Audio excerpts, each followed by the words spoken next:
toutes et à tous, merci d'être avec nous ce matin du 13 novembre 2022. Et pour cette édition, nous avons le plaisir et l'honneur de recevoir pour la première fois en Algérie le réalisateur Jamal Khallout, de son nom d'artiste et espagnol, je dirais Jaime Kelaout.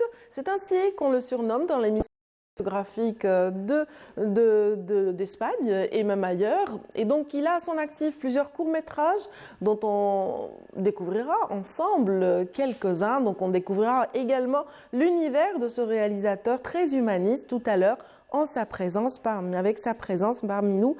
Donc, lui qui nous parlera de son regard en particulier. Puis, dans cette matinale, nous aurons aussi le plaisir de retrouver nos amis du dimanche. Marie Moussaïd, pour sa part, nous parlera de partenariats très intéressants, récemment conclus entre l'Algérie et un autre pays. On verra avec elle tout à l'heure. Et puis, Aïda Mechri, pour sa part, nous parlera des fugues. Et oui, les crises d'adolescence et aussi la manière de les gérer. Ce sont des conseils qui seront prodigués donc, par notre psychologue Aïda Mechri aux familles donc, qui vivent ou qui risqueraient de vivre un tel drame. Donc, pour cette matinée, nous aurons aussi le plaisir de retrouver Yazid Ait Mahidine dans la rubrique So, ses coups de gueule et ses coups de cœur de la journée. Et puis, Jawdet Gaissouma nous fera une rétrospective des salons consacrés aux livres durant la période depuis mars dernier. Et puis, pour finir, nous aurons aussi le plaisir de parler du Melouf. Et oui, cet art très répandu à l'est du pays. Et donc, une icône de cet art, Hamdi Bennani, sera mise à l'honneur par Yazid Mahidine, entre autres. Et puis, nous aurons le plaisir de parler de continuité avec Salim El-Annabi, un chanteur qui nous vient de Annaba, la coquette. Et puis voilà, c'est l'essentiel de cette matinale. Nous aurons aussi le plaisir de découvrir, bien sûr, des applications très utiles avec notre ami Mehdi Khiyar, donc qui nous parlera justement des internets, hein. Voilà, essentiellement. Donc merci encore une fois d'être avec nous ce matin et je vous propose tout de suite de suivre les nouvelles du ciel avec Amal Laribi pour commencer.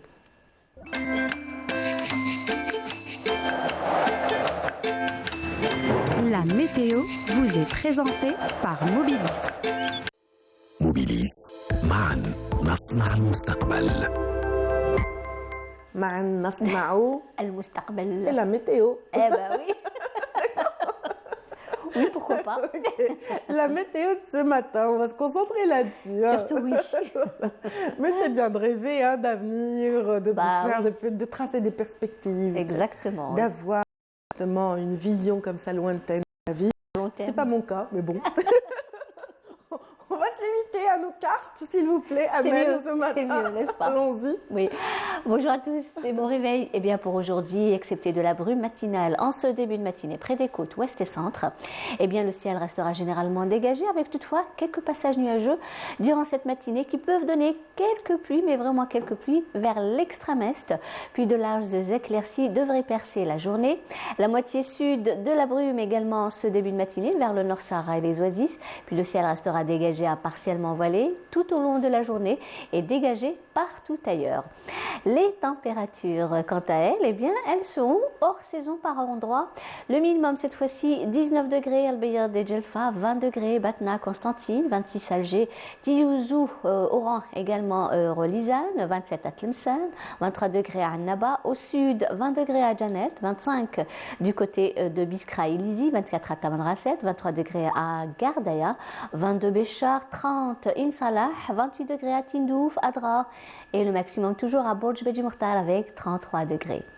La mer aujourd'hui eh bien, se montrera peu agitée sur les côtes ouest et centre, mais plutôt calme sur les côtes est, avec des vents qui vont souffler entre 10 et 20 km/h sur les côtes est et les vents seront variables, 10 à 30 sur les côtes ouest et centre, les vents seront de secteur est sur les côtes centre et de secteur sud-est sur les côtes ouest. On va faire un petit tour cette fois-ci vers l'Amérique du Nord. Le temps restera plutôt agréable avec un ciel partiellement voilé du côté de Washington, Dallas, Miami, Mexico et également Vancouver, plutôt dégagé en Californie. Quelques pluies prévues à Montréal et New York. Le mercure affichera un minimum de 6 degrés à Montréal, 8 à Vancouver, 12 à New York, 10 degrés à Washington, 21 en Californie, 26 à Mexico et le maximum cette fois-ci à Miami avec 28 degrés. Je vous retrouve tout à l'heure, juste après le journal télévisé de midi et d'ici là, très très bonne matinée.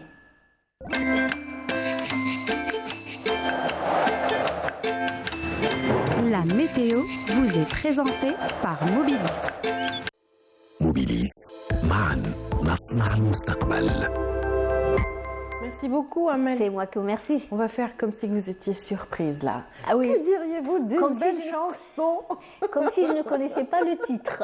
Allez, on y va. On va faire comme si vous n'aviez aucune idée Du du tout. titre qui va suivre parce que Et même de c'est l'artiste. notre voilà, c'est notre habitude en tout cas d'offrir une chanson en début d'émission. Mesdames et messieurs, c'est rien que pour vous ce matin. Moi Paco qui nous interprète.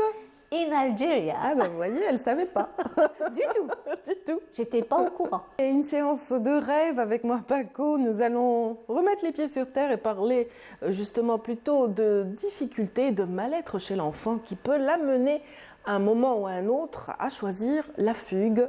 Et c'est avec justement Aïda Mechri que nous allons débattre de ce sujet en particulier. Bonjour Aïda. Bonjour Rabia. Comment va? Ça va? Super bien. Super bien. Alhamdoulilah. Alhamdoulilah, alhamdoulilah. Début de semaine, voilà, on va ouvrir les portes Oui. sur une étape très importante, un peu cette semaine des examens. Oui. La pression, ça bougeait un tout petit peu, les préparations, donc voilà. Voilà. On va démarrer très fort. Une forte émotion ou un échec pendant cette période où, voilà, pourrait peut-être amener quelques enfants ou quelques adolescents à fuguer, Absolument. à fuir carrément la réaction des parents ou je ne sais pas. Voilà. Tout à fait. De toute façon, c'est pour ça que j'ai mis un peu cette Oui. petite introduction, c'est juste pour dire J'ai que saisi, hein, voilà, j'ai été là-dessus voilà. directement. Généralement, suite à des mauvaises notes, suite à des moments très difficiles, là où ça clash entre parents, entre fratries, quand il y a des problèmes familiaux, quand il y a des problèmes conjugaux, là où ça laisse des traces au niveau de dans le milieu familial, donc là où l'air familial devient un peu plus toxique, on a ces moments de fugue, des moments où, là où l'enfant nous met dans des situations de crise, là où on appelle reçoit... ça la fugue spontanée, là, quand c'est face à une Absolument. émotion, un petit Absolument. accident de parcours à l'école ou Tout à un fait, échec. tout à oui. fait. C'est vraiment suite à un événement qui va bouleverser, qui va susciter une demande d'autonomie, une manière de fuir un peu ce moment difficile qui peut être très angoissant, des moments d'échec, là où c'est vraiment très difficile à gérer. Et c'est pour ça que dans l'adolescent, l'enfant, et puis on rencontre ces situations de plus en plus. Hein. Ce qui était un peu des petits chiffres avant, moi aujourd'hui on peut quand même parler de ces enfants qui sont dans cette force, qui savent bouleverser les familles à fond et qui sont dans le chantage, ils sont dans la communication à fond. Souvent, on reçoit des signalements, étant donné qu'aujourd'hui, je peux aussi glisser sur notre expérience au niveau de l'organe national de la protection de l'enfance. Là, on reçoit des appels téléphoniques, des signalements autour de situations d'enfants qui essayent de bouleverser un peu ces situations. Voilà, parce qu'ils ne sont pas d'accord. Mais aussi... Ça fait peur aux parents. Ça fait très très peur. Et puis, vous savez, surtout s'il s'agit de filles, de fillettes. Dans nos coutumes, dans nos traditions, la famille algérienne, c'est un peu... La relation, elle est très forte avec les enfants. Donc, c'est sacré pour nous, nos enfants. Ce sont des liens très très très forts. Mais aussi, aujourd'hui, ben voilà, on ne sait pas. Si on n'a pas l'art, la manière de pouvoir comprendre que ça a existé, que ça existe toujours, que ces crises d'adolescence ne sont pas forcément liées à la relation familiale, ne sont pas forcément liées au contexte. Ce n'est pas des moments là où les parents peuvent se culpabiliser parce qu'ils n'ont pas donné. Ça peut être vraiment des situations qui sont liées à de l'harcèlement, qui sont liées à une maltraitance, qui sont liées à d'autres facteurs, là où c'est très important de pouvoir accompagner les familles justement pour leur expliquer comment réagir dans ces moments. Je crois que c'est là où ça devient très intéressant parce que voilà, comment on peut dire à ses parents, à ces personnes, que c'est des moments qui peuvent arriver, c'est des moments de crise, et dans les moments de crise, c'est là où on peut construire les choses. Absolument. Voilà. Mais ce qui m'amène à dire qu'on ne peut pas finalement prévenir une fugue, ça peut survenir à tout moment. Et bien sûr, vous disiez tout à l'heure qu'il y avait des facteurs qu'on ne maîtrisait pas. Et donc les parents n'ont pas toujours ne sont pas toujours à la cause de ce type de passage à l'acte. Donc automatiquement, l'intervention psychologique, c'est juste après ce passage à l'acte et le retour de l'enfant. Absolument. Voilà. D'abord, d'emblée, vous savez, quand l'information tombe, généralement la fugue, c'est quand l'enfant passe une nuit en dehors du foyer, de l'endroit où il est gardé, que ce soit un centre de garde ou aussi la famille d'accueil. Aussi, on parle des familles, personnes proches. Si on prend conscience... dans les meilleurs des cas, parce qu'il peut rester dans la rue, il peut rester aussi, voilà.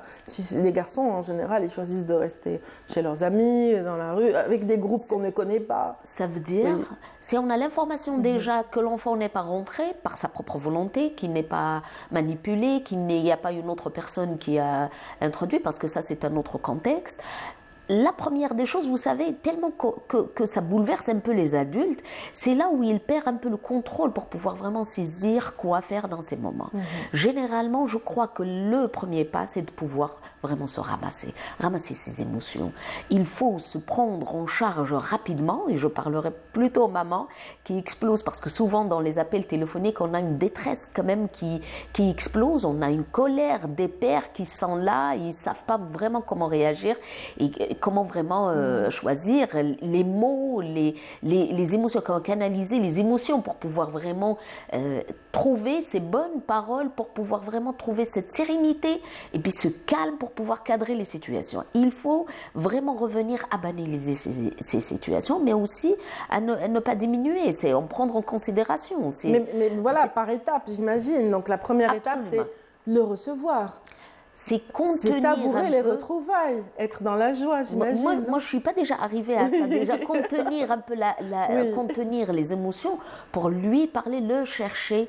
Comment chercher les preuves? Aujourd'hui, c'est important de se rappeler de ses habits, qu'est-ce qu'il a pris de la maison. Tout à fait. Garder son sang-froid, ça c'est quand il n'est pas encore rentré. Oui, absolument. Ça, même quand il rentre, vous savez, si on se rapproche un peu à ce contact face à face, l'enfant, même s'il affiche que voilà, il est tout content, et puis voilà, on est content de retrouver ses traces, et puis on renoue les liens avec lui, il n'est pas forcément dans une situation là où il est vraiment content, équilibré, mais plutôt il faut comprendre que les enfants peuvent cacher beaucoup d'émotions à l'intérieur. Se focaliser sur quelque chose qui peut l'apaiser, le rassurer, être là pour l'accueillir. C'est afficher quand même qu'on est content de le retrouver, qu'il y a quelque chose qui a sa place, que c'est la colère, les mots agressifs, moi je dirais l'air toxique ne va pas aider, ne va pas permettre à l'enfant de revenir en paix avec beaucoup d'émotions, avec une force. C'est pour ça qu'aujourd'hui, il faut revenir à retrouver ses paroles, en sérénité, comment vraiment l'accueillir, lui permettre de digérer un tout petit peu, lui permettre de digérer, un bon repas serait recommandé, hein, un bon petit repas chaud, voilà, une bonne table. Parce qu'on ne sait pas dans quelles conditions il était. Donc vraiment, le revenir à l'accueillir et puis lui offrir tout ce qu'il faut, je dirais les personnes proches. Parce qu'il ne faut pas déléguer aussi d'autres personnes. Cette relation face à face, là où les pères, mères, ils sont là pour pouvoir accompagner l'enfant, ce n'est pas la même chose s'il s'agit d'une autre personne. Comme on ne peut pas gérer, on choisit non, plutôt revenir à renouer les liens sans le culpabiliser, revenir à lui permettre de placer des mots. Donc mais ça ne sert à rien de faire intervenir un tiers, je ne sais pas moi, un oncle, un cousin proche. Vous savez, si on envoie un oncle pour l'enfant, ça peut être lu comme « ils ne veulent plus de moi » ou « ils sont en colère » ou « voilà, j'ai gaffé » et vous savez très bien. Donc un tiers à écarter. À écarter, de préférence, parce que si ça ne marche pas et puis c'est compliqué pour la famille, non, on choisit quand même ces formules. Mais on prend en considération quand même, parce que vous savez, souvent les enfants peuvent mettre des petits pas comme ça, parce qu'ils sont rebelles, parce qu'ils ils cherchent de l'autonomie, parce que c'est leur manière de s'affirmer, de ne pas être d'accord par rapport à beaucoup de choses. C'est un bras de fer, là où ils essayent de se débrouiller tout seul. Voilà, si on ne récupère pas ça rapidement et avec art, et puis on essaie de contenir un peu ces émotions, ils ne savent pas faire.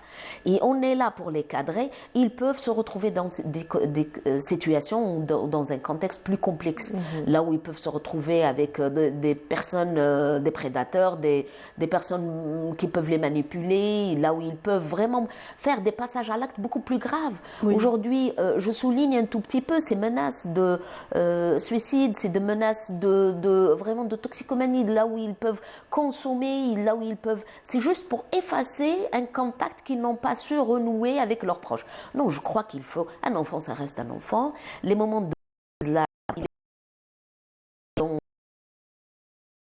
fermé, c'est compliqué. Donc les reproches sont à écarter. Il ne faut pas faire trop de reproches. Il faut surtout essayer de comprendre, c'est ça, renouer le dialogue pour comprendre cette situation dans laquelle... Tout à fait. Communication, dialogue, mais aussi permettre à ces mots de s'installer sans vraiment les à faire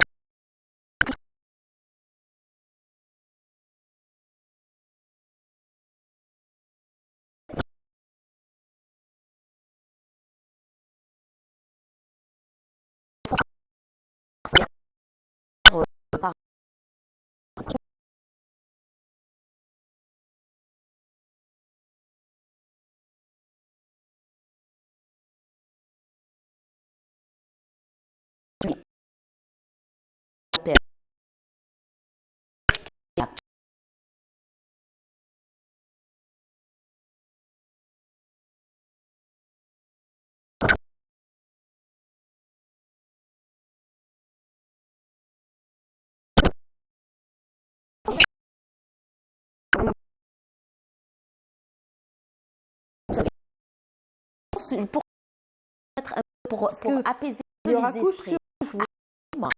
De chercher les femmes, creuser pour voir de près, qu'est-ce qui ne va pas? Vous savez,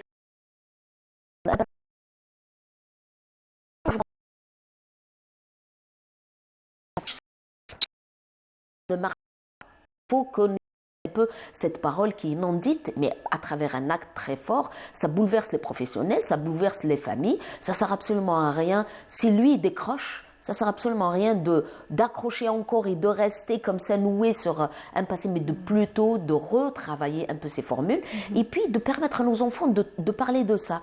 Souvent, les ados, quand ils savent, à travers les expériences de leurs collègues à l'école, comme ça, qu'il a fugué, qu'il a rencontré, il y a les leaders du groupe qui vont afficher comme ça des situations théâtrales là où ils peuvent faire s'autonomiser, construire les choses. Il faut accompagner nos enfants pour qu'ils puissent mettre des phrases et puis des émotions sur ces moments. Souvent, il y a des enfants qui essayent de jouer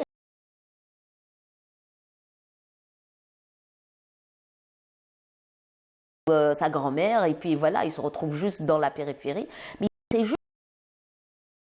Mais aussi, il y en a d'autres qui ont très peur de l'extérieur, qui vont vraiment vivre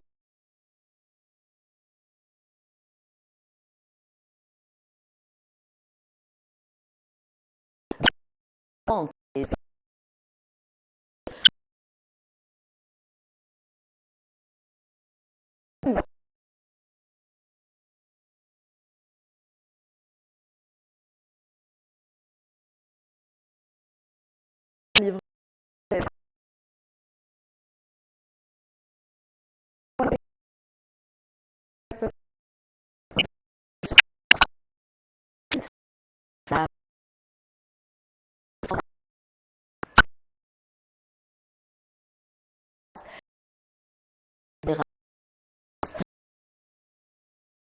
de cette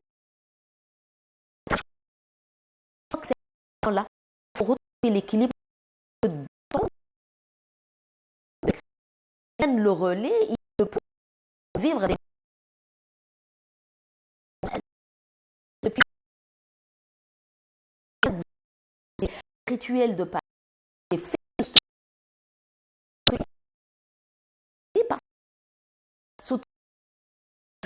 enfin, c'est la nuit. C'est des petits rituels qui vont permettre à l'enfant. La tradition, on dit que les travaux. Donc, voilà, donc souvent on parle de la maman, mais le père, quand il a un garçon qui est à l'âge de l'adolescence, doit beaucoup dialoguer avec lui, n'est-ce pas? Dialoguer, lui donner les tâches, lui permettre de vivre, de le responsabiliser. Il y a des rituels comme ça dans notre culture, là où c'était travaillé, il était très très difficile. Peut-être que nos grands-parents ne savaient pas. Et puis instaurer ces règles. Je crois qu'aujourd'hui, ça, on va revenir un peu à un monde très différent, très rapide, avec un monde numérique, là où on peut retrouver des liens, des adresses, des numéros de fil, on peut retrouver un réseau de personnes qui peuvent vraiment jouer un peu ce contexte très difficile pour les familles. Je crois qu'il faut écouter, garder un regard très proche de nos enfants, voir un tout petit peu avec qui ils sont, et puis voilà, voir les amis de près, parce que ça ne peut qu'influencer nos enfants. Et puis, s'il y a quelque chose qui émerge, je crois qu'il faut vraiment se rapprocher et faire un travail sur soi. Si on n'a pas réussi, si on n'a pas donné, si on ne sait pas faire, je crois qu'il faut vraiment demander de l'aide. Aujourd'hui, il y a des psychologues qui travaillent sur ça, il y a des thérapeutes, il y a des numéros verts. Justement, le numéro vert est à transmettre justement les personnes qui moi je crois le signalement, c'est quelque chose qui peut aussi sauver les enfants dans ces situations. Je crois qu'aussi les brigades des mineurs de la gendarmerie nationale, de la police nationale, mais aussi le 104, 103, le organe national de la protection de l'enfant reste quand même un noyau là où on peut vraiment rapidement faire des signaux approchés et puis permettre à ces enfants de comprendre non seulement dans leur acte, mais aussi le risque qu'ils sont en train de prendre. Et puis ce n'est pas rien du tout. Souvent, chez les enfants, c'est un jeu d'enfant. C'est juste de bouleverser un tout petit peu, de s'affirmer, de s'afficher par force, mais ce n'est pas forcément une bonne chose pour eux. Ça peut nuire à leur santé mentale, à leur santé physique, ça peut des situations dangereuses. C'est ne pas hésiter pour pouvoir vraiment aider et revenir à accompagner les enfants et puis les formules. Merci beaucoup Aïda Mechri. Donc on a parlé aujourd'hui des crises du mal-être de l'enfant et de l'adolescent pouvant justement conduire ces derniers à prendre la décision de fuguer. Et donc là, ce que je retiens en tout cas de notre rencontre, c'est que le dialogue est le maître mot à bord dans toute cellule familiale. Ne rompez jamais justement ce enfant ira peut-être beaucoup mieux. Merci infiniment Aïda. Merci à ceux qui sont avec nous. Dans un petit moment, on va vous présenter des applications très utiles pour vous dans la vie au quotidien. C'est juste après cet interlude qui nous emmène dans les immensités désertiques de notre grand sud.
Voilà, c'est avec de la douceur qu'on reçoit notre premier invité ce matin, Mehdi Khiyal, bienvenue. Bonjour, merci à vous. Merci pour l'invitation. Ravi de vous retrouver parmi nous dans Bonjour d'Algérie. Eh bien, c'est toujours un plaisir de faire cette émission et je suis très content d'être ici parmi vous. On vous connaît un peu plus sur les ondes, hein, n'est-ce pas? Vous êtes très présent sur les ondes de la chaîne Chaîne 3, n'est-ce pas? Oui, c'est exactement ça. J'ai été chroniqueur avec Leïla Dubour sur l'émission À l'improviste. Chaque mercredi où je présentais ma petite rubrique. Oui, mais bon, c'est surtout vous êtes créateur de contenu sur les réseaux sociaux, mais aussi fondateur d'une agence de consulting, marketing. Donc, elle a quel âge votre agence actuellement? Elle a 6 mois. Depuis 6 mois, on a pas mal de bon travail et on est en train de, on va dire petit à petit, rentrer dans la cour des grands, même si c'est peut-être pour certains tôt, mais jeunes, nous avons réussi à nous intégrer et à faire la différence. Exactement.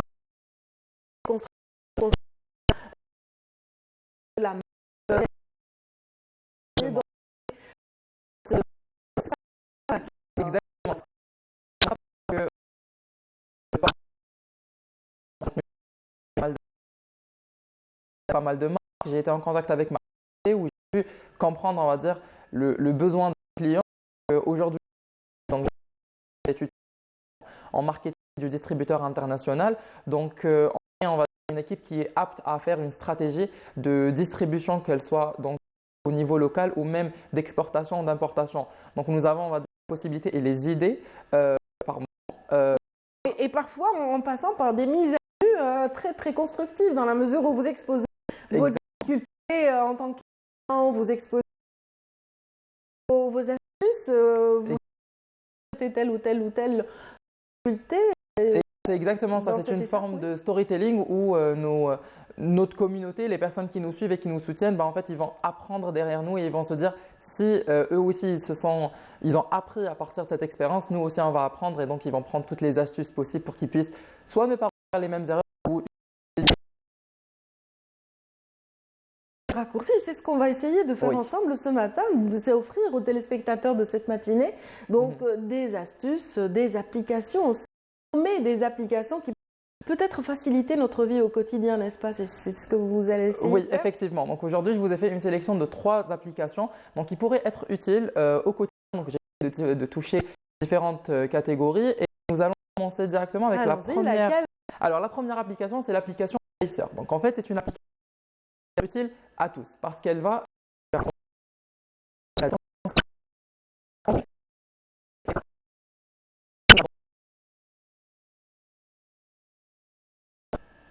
avoir un objectif de 10 000 pas. Et donc, nous allons avoir les résultats de notre performance. Par exemple, avec 10 000 pas, nous avons brûlé tel nombre de calories. Donc, ça va pouvoir nous motiver et donc à avoir une performance qui sera toujours en constante évolution et avoir de plus en plus d'objectifs. Et même, nous avons des options qui nous permettent de choisir des activités physiques, que ce soit chez nous à la maison ou dans une salle de sport. Voilà, donc c'est gratuit, on peut donc juste télécharger, installer et voilà, utiliser cette… Oui, elle est disponible partout, donc on peut la télécharger que ce soit sur Android ou sur App Store et elle est 100% gratuite et accessible à tous. Voilà. Très bien, donc ça nous permettra un petit peu de calculer vraiment l'évolution des choses par rapport à un régime, par rapport à…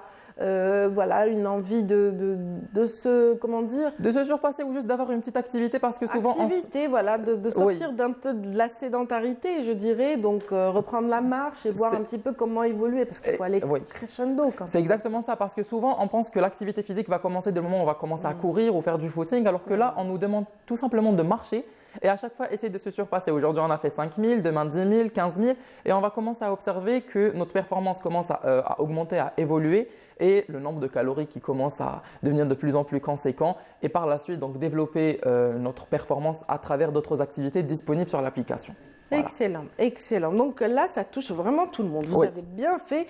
Et d'ailleurs, moi, je vais la rechercher tout à l'heure en rentrant. C'est super. Ça va me servir certainement. Donc, vous allez aussi nous présenter une autre application. Oui, alors maintenant, nous allons nous intéresser aux amateurs et aux débutants donc, en cuisine ou toute personne qui adore cuisiner.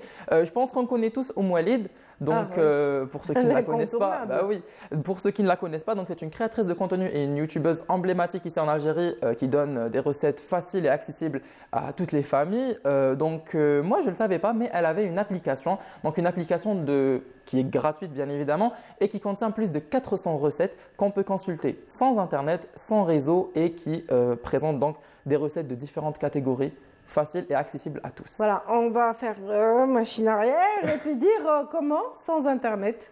Voilà, en fait, on peut tout simplement la télécharger. La télécharger Donc, une fois. voilà, on peut la D'accord. télécharger une seule fois, donc elle est disponible que ce soit sur Android ou sur App Store. Et dès le moment où on l'a téléchargée, nous n'avons plus besoin d'accéder à Internet pour pouvoir consulter les recettes. Ce qui est vraiment pas mal pour, par exemple, les mamans qui ont un peu de mal avec tout ce qui est Wi-Fi, Internet, réseau. Là maintenant, il faut télécharger une seule fois l'application et dès cet instant, Leur on a montrer accès. quand même où ça se trouve et leur C'est dire exactement voilà, c'est ça. comme ça Donc, qu'il faut accéder. Je me suis dit, là maintenant c'est bien. Là, on n'a pas un souci de Wi-Fi, je suis très loin, non, j'ai pas assez de connexion pour pouvoir consulter ma recette. Là, on a plus de 400 recettes de différentes catégories. Mais si on accessibles. devait analyser justement la cible de Oumoalid, on verra C'est qu'elles sont exactement ça. beaucoup plus jeunes que ça. Ce ne sont pas les mamies Oui. parce qu'elles connaissent leurs recettes par cœur. Ce Exactement. sont surtout les femmes qui travaillent et C'est qui n'ont ça. pas toujours le temps de faire, de rester des heures à leur Oui. cuisine et qui ont des raccourcis incroyables. Et là maintenant, c'est un très très bon raccourci. Voilà. Voilà. Là, c'est un raccourci pour le raccourci.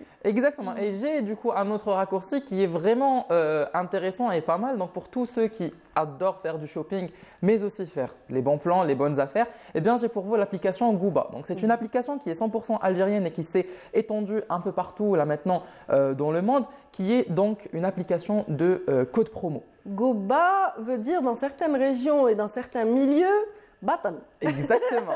Sans Donc le c'est le jeu de mots, c'est exactement ça, c'est le jeu de mots qui a été créé. Donc tout simplement pour dire que à travers cette application, nous allons pouvoir récolter des milliers de codes promo de toutes les plateformes et sites de vente en ligne. Donc ils vont nous permettre donc de profiter des codes promo, de récolter des points qui vont nous permettre par la suite de nous faire plaisir avec des cadeaux, mais aussi un très très bon on va dire un très très bon outil, c'est la comparaison des prix. Donc nous avons la possibilité de choisir un produit et avoir le produit donc disponible un peu partout sur les sites et on va comparer les prix avec les codes promo.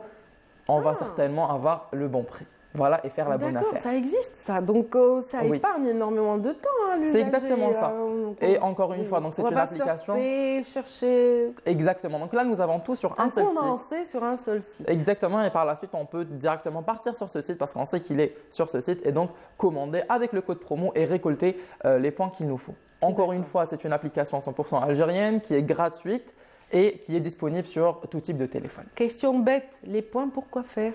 En fait, donc à chaque fois, par exemple, quand on va télécharger l'application et qu'on va utiliser un code promo en particulier, nous allons pouvoir récolter les points à travers le code promo utilisé. Et donc notre profil va se charger de points. Et par exemple, dès qu'on va atteindre 15 000 ou 20 000 ou 25 000 points sur notre profil, eh bien l'application va nous envoyer une notification pour nous dire, avec ce nombre de points, vous allez pouvoir vous faire plaisir gratuitement à travers les points en vous achetant quelque chose sur ce site. Voilà. D'accord. Donc Ouais, on va bah, se merci. faire des cadeaux en faisant les bonnes affaires. On va dormir moins bête ce soir. Et Eh ben, ça puis, fait plaisir.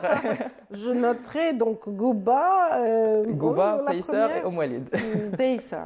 Oui. Pacer, Gouba. Moi, Oumoalid, on n'a pas besoin. Je pense qu'elle se passerait de notre publicité, j'imagine.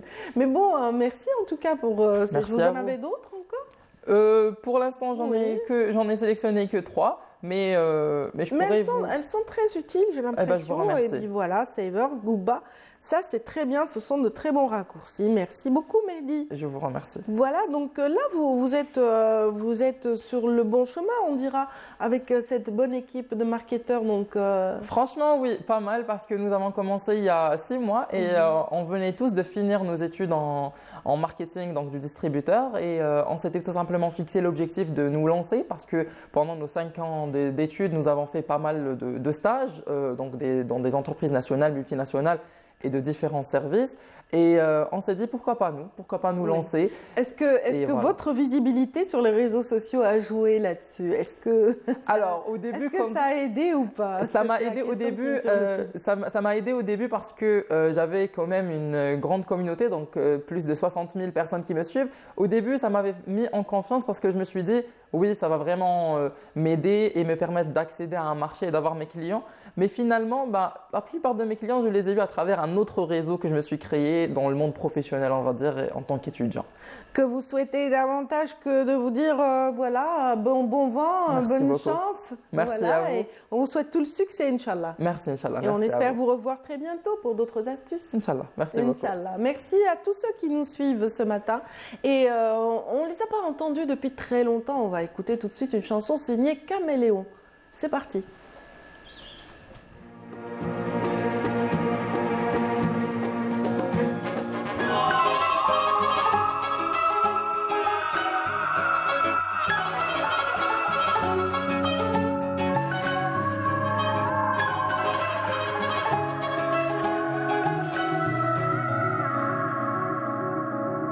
والليلة وما هي ليلة مغرامك مسكر ما تجيب العمر يخبار والليلة وما هي ليلة مغرامك مسكر ما تجيب العمر يخبار الليلة قلبي ويا الجمار قلبي خريجة نرميها البحر الليلة قلبي لك ويا الجمار قلبي خريجة نرميها على البحر نرميه كيف مرماني الزين الفاني عدو يحفر لي قوار قلبي للبحر نرميه كيف مرماني الزين الفاني عدو يحفر لي قبر ونرميه وقنا عندي فين غير رياح مياه خدوعة بسواد الشفر نرميه وقنا عندي فين غير رياح مياه ما تلاقي غير الطار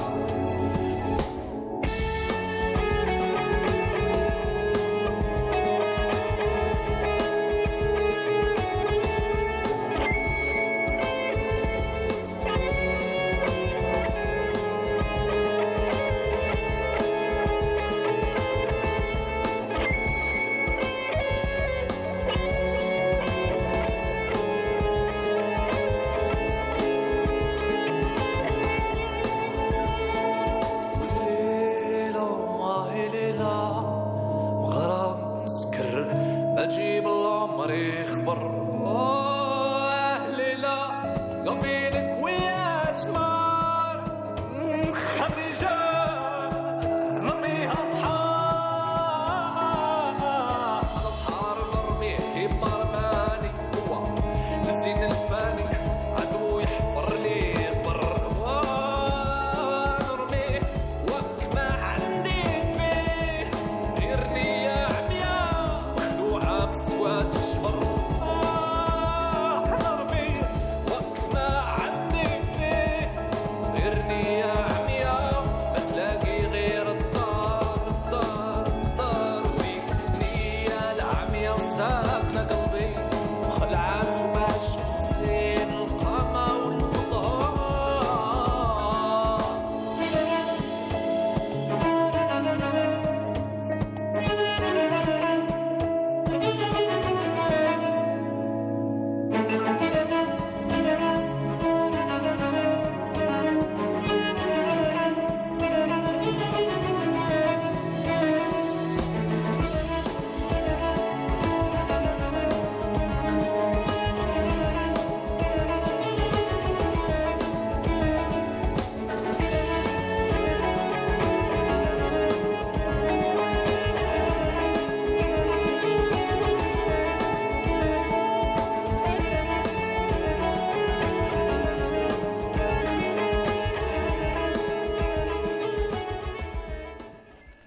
Voilà, on est ravis de retrouver à l'instant donc Mariam ou Saïd. Bonjour Mariam. Bonjour, Ça va? très bien. Qu'est-ce qu'on fait? On lance un petit jingle avant de démarrer ou on donne la thématique avant?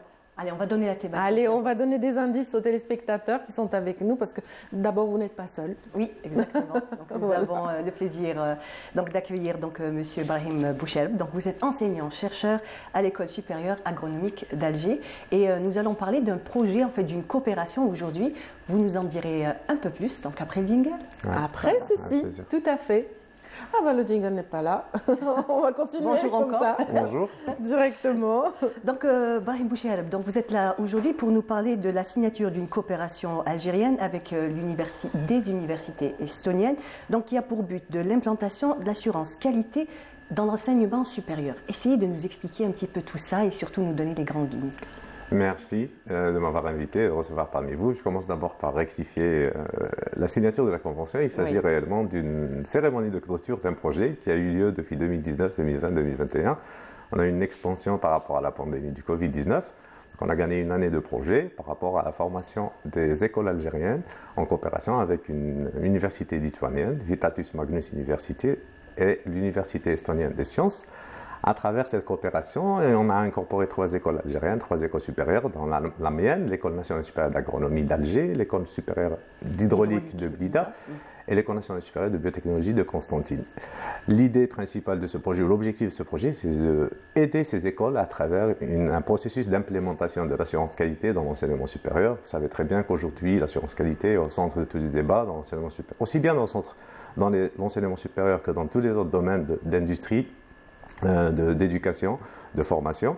Il s'agit là, dans l'assurance qualité, l'objectif est de mettre en place des règles, des normes, des procédures de fonctionnement des établissements de l'enseignement supérieur qui soient en phase avec les objectifs de notre ministère en matière d'apporter de la qualité dans la formation supérieure, dans les domaines de la formation, dans le domaine de la recherche, la gouvernance des universités, aussi l'employabilité des personnes, la qualité des diplômes, la qualité du produit universitaire qui est le diplômé final, qui soit opérationnel rapidement au service donc du secteur socio-économique. C'est ça un peu l'objectif assigné à ce projet.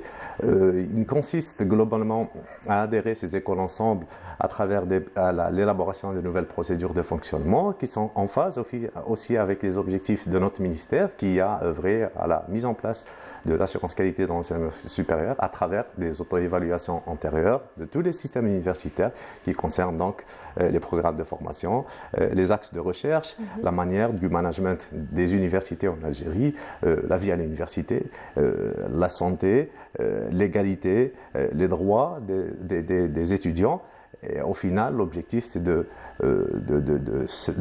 s'aligner aux normes nationales d'abord, régionales et universelles en matière de formation universitaire.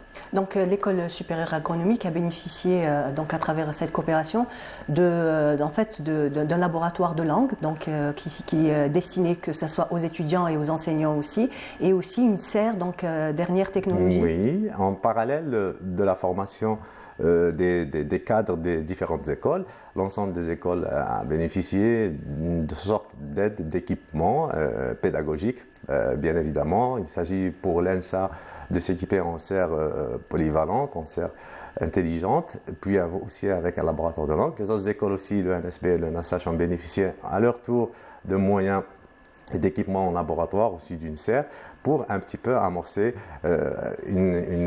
pour amorcer donc des techniques nouvelles à associer à la qualité dans l'enseignement supérieur.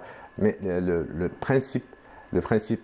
l'objectif principal, c'était pas forcément les équipements, mais aussi la formation des gens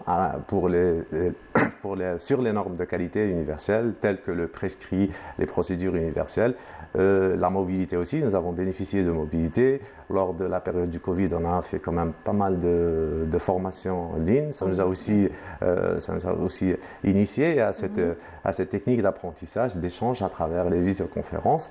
Et aujourd'hui, on a clôturé ce projet le lundi passé à l'hôtel Laurassi, le 7 novembre. C'était une cérémonie de restitution. À noter que l'École nationale supérieure agronomique a bénéficié d'une évaluation par une agence universelle, l'agence SKVC, qui est une agence lituanienne reconnue en Europe et reconnue universellement, qui a fait une évaluation à blanc pour l'École nationale supérieure agronomique. Ça nous a permis aussi de dégager un certain nombre de non-conformités, un certain nombre de faiblesses sur 3 domaines qui sont la formation, la recherche et la gouvernance. Je rappelle seulement que nous avons été évalués positivement avec une mention bien sur le domaine de formation et sur le domaine de la recherche. Et nous avons aussi bénéficié d'une évaluation satisfaisante sur la gouvernance ou le management au niveau de notre école. Donc, parlez-nous encore un petit peu. Donc, le projet Erasmus, ça englobe tout ce que vous venez de Les dire. projets Erasmus en général sont des projets européens qui consistent à créer une sorte de coopération entre les pays européens et ces pays du Sud. Sur les pays européens, il doit y avoir un consortium d'universités européennes avec un consortium d'universités algériennes ou régionales, nord-africaines par exemple. Dans notre cas, nous avons bénéficié donc d'une coopération entre les 3 principales écoles algériennes avec l'université Vytautas Magnus University de Lituanie et l'université des sciences d'Estonie. Cette coopération nous a permis dans un premier temps de commencer à travailler sur les procédures à mettre en place en matière de qualité pour améliorer un peu notre performance sur ce domaine. Et puis, petit à petit, les choses se sont installées à travers des programmes européens qui nécessitent donc une implication réelle des organismes algériens, des écoles algériennes. À travers cette coopération, il est inscrit qu'il y a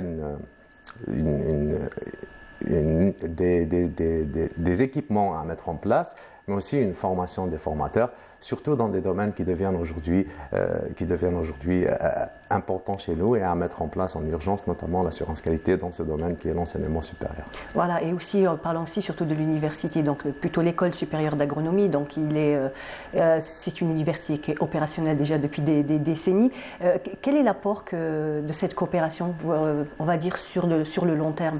On va dire que nous avons pris un peu plus d'avance par rapport à la mise en place de l'assurance qualité sur l'échelle nationale. Donc nous avons eu l'occasion de travailler sur des procédures de qualité, nous avons été évalués, nous avons rédigé des rapports d'auto-évaluation qui sont liés à un référentiel européen. Nous travaillons déjà avec un référentiel national qui actuellement est en cours de révision pour annoncer donc une nouvelle auto-évaluation des établissements supérieurs. Il faut savoir que les évaluations ont commencé en 2017 avec la première auto-évaluation de l'école qui a été faite en 2018. Malheureusement, elle n'a pas été auditée ou expertisée.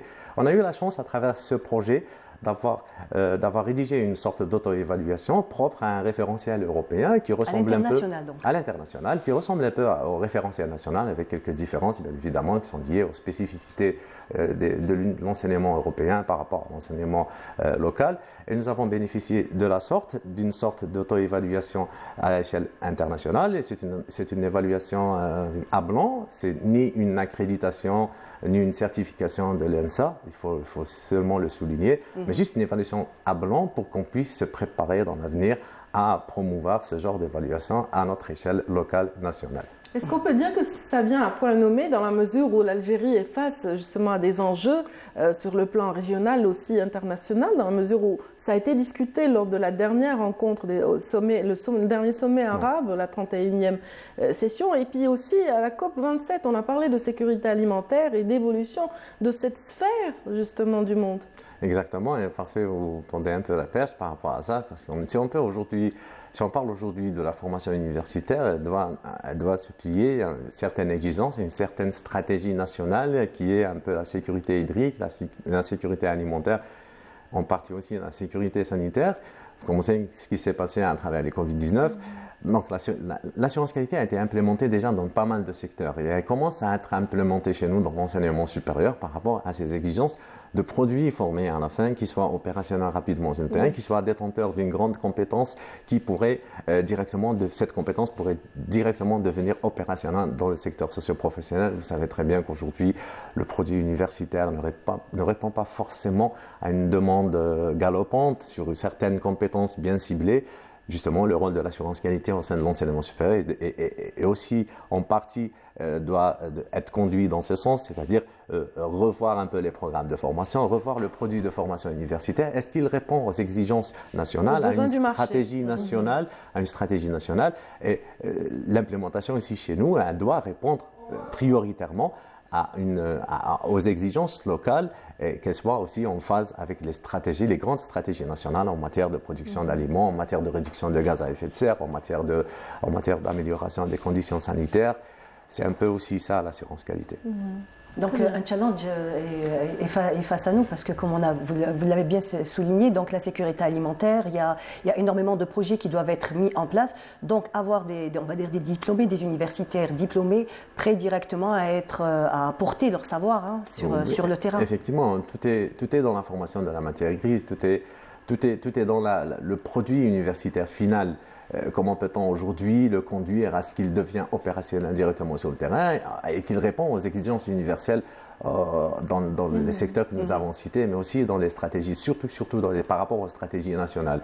Nous, à l'école d'agronomie, par exemple, on pense sérieusement à une refonte de programmes, de certaines spécialités, à incorporer aussi de nouvelles spécialités. Par exemple, la céréaliculture, aujourd'hui, c'est un axe sur lequel il faut agir rapidement. Nous allons éventuellement, dans les années à venir, dans les quelques semestres à venir, proposer des formations spécialisées par rapport à des secteurs de production qui boiteux parfois chez nous, mais qui doivent délivrer un produit de formation, un étudiant, un sortant d'école qui soit rapidement opérationnel sur le terrain et efficace et qui détenteur d'une compétence. Et à la page par rapport à ce qui, vraiment au diapason de ce qui se fait ailleurs en matière de création Exactement, je vous ai dit, de production céréalière. On a un très bel exemple, le Soudan, qui a fait une avancée très très conséquente et qui est au devant de la scène aujourd'hui. Beaucoup de pays africains aujourd'hui réalisent des avancées à souligner. Il faut quand même savoir cibler les projets sur lesquels nous devons travailler, c'est cibler certains segments, certains secteurs économiques névralgiques aujourd'hui chez nous, où on sent que la formation ne répond pas forcément à ces exigences du marché, du secteur socio-professionnel. C'est pour ça aussi que la qualité, l'implémentation de la qualité au sein de l'enseignement supérieur est devenue aujourd'hui un impératif, pas un luxe, mais juste un impératif. Certes, les écoles qui vont être évaluées positivement gagneront en notoriété, gagneront en excellence. Enfin, la science qualité, Et les chercheurs de l'ENSA, est-ce qu'ils vont, à un moment ou à un autre, impacter les décisions des différentes stratégies? Tout le monde, en général, chez nous, est sceptique dans notre société au changement. Donc, il faut savoir l'implémentation de la science, ni une sanction, ni une abrogation de certaines spécialités, c'est juste une forme d'adaptation aux spécificités actuelles, aux besoins actuels en matière de tout doit être d'agriculture. Tout à fait. Tout doit être vu puisqu'on sait très bien que le réchauffement climatique déjà est une réalité qu'on ne peut pas fuir et donc tout doit changer, tout doit s'adapter aussi à ça, j'imagine. Et en partie, principalement les programmes enseignés, les curricula d'enseignement, les programmes d'enseignement qui doivent être revus impérativement pour s'adapter à ces nouveaux bouleversements, si vous pouvez appeler ça comme ça. Je parle du secteur agronomique, mais aussi des refontes de programmes qui doivent s'opérer dans les sciences politiques, dans les sciences sociales, et pas mal de spécialités ou de filières qui doivent forcément s'adapter à ces changements contemporains. Et la licence qualité est là pour un petit peu baliser le chemin et aider les gens à s'insérer progressivement dans cet esprit de qualité. Donc, parlez-nous un petit peu, donc ça fait 8 ans que vous êtes enseignant à l'école supérieure agronomique d'Alger. Donc parlez-nous un petit peu, j'imagine que 8 ans vous avez vu une certaine évolution de votre part. En fait, nous dépendons d'une stratégie ministérielle qui nous impose en partie des choix à prendre et des directives à appliquer sur l'enseignement supérieur. Heureusement qu'aujourd'hui, notre tutelle est plutôt compréhensive, est plutôt ouverte au changement et accepte, et c'est elle-même qui a amorcé un peu cette implémentation de l'assurance qualité au sein de l'enseignement supérieur. Je crois qu'il est temps aujourd'hui de revoir un certain nombre de programmes. Et je crois qu'il n'y a pas mieux que la tutelle, le ministère de l'enseignement supérieur, qui soit plus au courant que les autres universités. L'idéal, ce que j'ai vu à travers mon expérience, qu'il y a quand même des spécialités qui commencent à bouger, il y a des choses qui commencent à être enseignées. Nous basculons dans un futur très proche à un enseignement hybride aussi, qui composerait avec les compétences locales des écoles supérieures et avec les compétences du secteur socio-professionnel, chose qui nous a été recommandée aussi lors de cette évaluation. C'est d'amener un peu un nouvel esprit dans l'université, l'entrepreneuriat, le start-up, la création un peu de l'innovation au sein de la recherche. Ce sont là les faiblesses qui nous ont été nous ont été révélés à travers cette auto-évaluation, aussi bien que l'auto-évaluation nationale que cette auto-évaluation universelle, cette expertise, cet audit universel, nous a permis de dresser une liste de faiblesses, une liste de menaces sur lesquelles nous devons travailler pour lever avec des échéances toutes les non-conformités qui ont été enregistrées. Donc les startups, c'est le projet, on va dire, principal, puisque demain vous avez une rencontre où des petites startups, des projets vont être mis en place ou proposés. Nous fêtons demain la semaine universelle de l'entrepreneuriat. Nous avons une équipe qui travaille parfaitement, un incubateur de l'ENSA qui travaille dans ce sens, qui essaie aussi de faire une sorte de tutorage auprès des étudiants qui sont porteurs d'idées innovantes. Nous les accompagnons avec les moyens qui sont à notre disposition, avec aussi quelques conventions tissées entre l'ENSA et certains opérateurs économiques. Nous commençons, on est à l'entame de ce... Mais nous arrivons quand même à tirer notre épingle du jeu, à porter certains projets vers la réalisabilité. Et c'est ça l'objectif aussi en partie, de solliciter cette compétence du secteur socio-professionnel, l'incorporer progressivement dans les programmes d'enseignement et dans l'acquisition de compétences sur notre produit. Ça motive énormément, donc j'imagine tous les... Oui, ça motive, ça demande beaucoup de travail, vous savez très bien que les gens sont plutôt sceptiques au changement. Il faut quand même savoir injecter progressivement ces visions, ces projets dans l'avenir à travers de la sensibilisation, à travers un grand travail de pédagogie, un grand travail d'explication pour que les gens puissent adhérer progressivement et massivement à ces concepts nouveaux, à cette manière de faire qui est différente de l'ancienne manière, mais qui s'impose aujourd'hui, qu'on le veuille ou pas, et qui devient presque un impératif pour le produit universitaire, mais aussi bien pour le développement économique de notre pays. Donc les étudiants au niveau de l'école supérieure, j'imagine qu'ils sont à 1000% dans ce genre de projets, donc des projets innovants, de nouvelles idées, ils essayent de... Ça dépend des étudiants. En fait, on va dire que peut-être pas tous, mais quand même, oui, les idées sont là. Ça dépend des étudiants, c'est à nous de savoir encourager ces étudiants à adhérer à ces nouvelles visions. Il nous attend un grand travail de pédagogie, de sensibilisation, d'encouragement aussi à aller chercher son propre projet, à ne pas compter sur un poste budgétaire. Exactement. C'est à nous aussi de faire cet effort. On doit certainement être accompagné de financement, de moyens techniques, de compétences locales ou universelles. C'est aussi l'objectif aussi de vouloir se lancer sur d'autres projets Erasmus qui partent dans ce sens, pas seulement l'assurance qualité, mais dans l'incorporation des incubateurs au sein des différentes universités. Il y a un certain nombre d'incubateurs aujourd'hui. Mais sur certaines sciences sociales aussi, il faut faire un effort parce qu'il y a difficulté de faire des incubateurs pour des idées qui relèvent des sciences sociales. Je crois que le chemin le chemin est balisé encore. À nous de trouver nos recettes de fonctionnement, notre façon de faire, tenant compte de nos spécificités locales aussi, pour amorcer un peu une sorte d'encouragement de ces personnes, de ce produit universitaire à aller de l'avant et à chercher Vous êtes tellement modeste que vous parlez surtout de quelques carences, mais il y a aussi des points forts, il y a aussi de... Oui, il y a certaines choses qui émergent. Chez nous, nous sommes à fond sur... Il y a un master qui a été créé, Smart Farming, c'est une agriculture intelligente qui a commencé à devenir opérationnelle cette année. C'est ici aussi d'un projet Erasmus+, c'est pareil.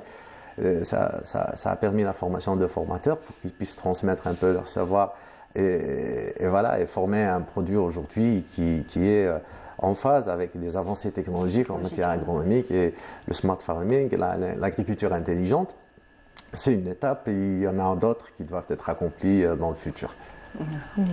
Très bien, excellent. Merci beaucoup. Je ne sais pas s'il y a un point sur lequel vous avez envie encore de... c'est tout pour moi. Très bien. Voilà.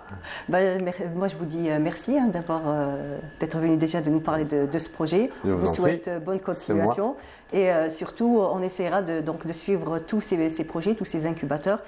Pourquoi pas, donc des idées innovantes. On essaiera d'être là pour les mettre en avant. On espère que ça aura sa rentabilité aussi par rapport à notre marché, l'évolution des choses par rapport à notre agriculture. Ça n'aura. Merci infiniment. Je vous remercie Merci aussi. infiniment d'avoir été avec nous, Monsieur Bouchareb, c'est bien ça? Oui, c'est ça, Voilà. Brahim Bouchel. Merci beaucoup donc d'avoir répondu présent et on espère vous voir encore une autre fois et Avec dans d'autres plaisir. projets. Inch'Allah. Avec plaisir. Merci à Inch'Allah. vous aussi. Merci. Merci aussi à ceux qui nous suivent depuis ce matin. On va continuer jusqu'à 10h, mais avant, donc, on vous propose un petit voyage dans les dédales de la Casbah, donc à la rencontre d'un artiste, dont les œuvres sont abritées par un lieu historique, la citadelle d'Alger. La poudrière de la citadelle en particulier abrite l'exposition de Samir Jama et c'est donc relaté par Riles Ould Hamouda dans ce reportage.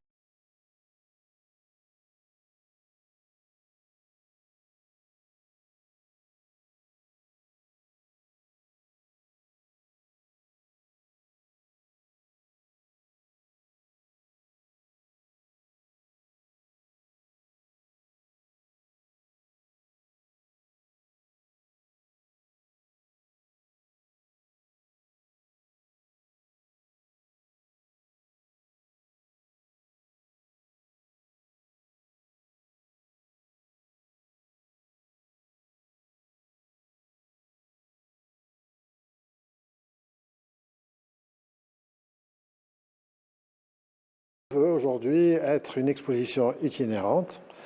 Apparemment, avec le succès qu'elle a eu en première partie et cette deuxième partie, je pense peut-être, si Dieu le veut, faire ces expositions à l'intérieur du pays et pourquoi pas à l'extérieur aussi.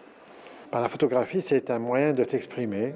C'est un besoin, parce que l'être humain a toujours eu le besoin de s'exprimer d'une manière ou d'une autre, que ce soit dans la photo, dans la poésie, dans le cinéma, dans la gravure rupestre, etc. Donc, ce qui fait que c'est une façon de s'exprimer.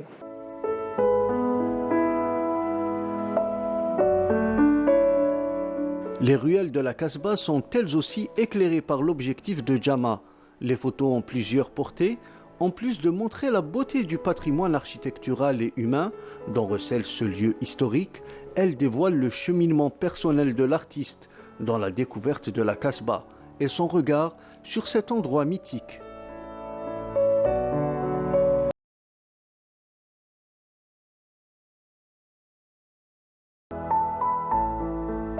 La poudrière de la citadelle d'Alger, communément appelée Dar Sultan par les Kasbadji.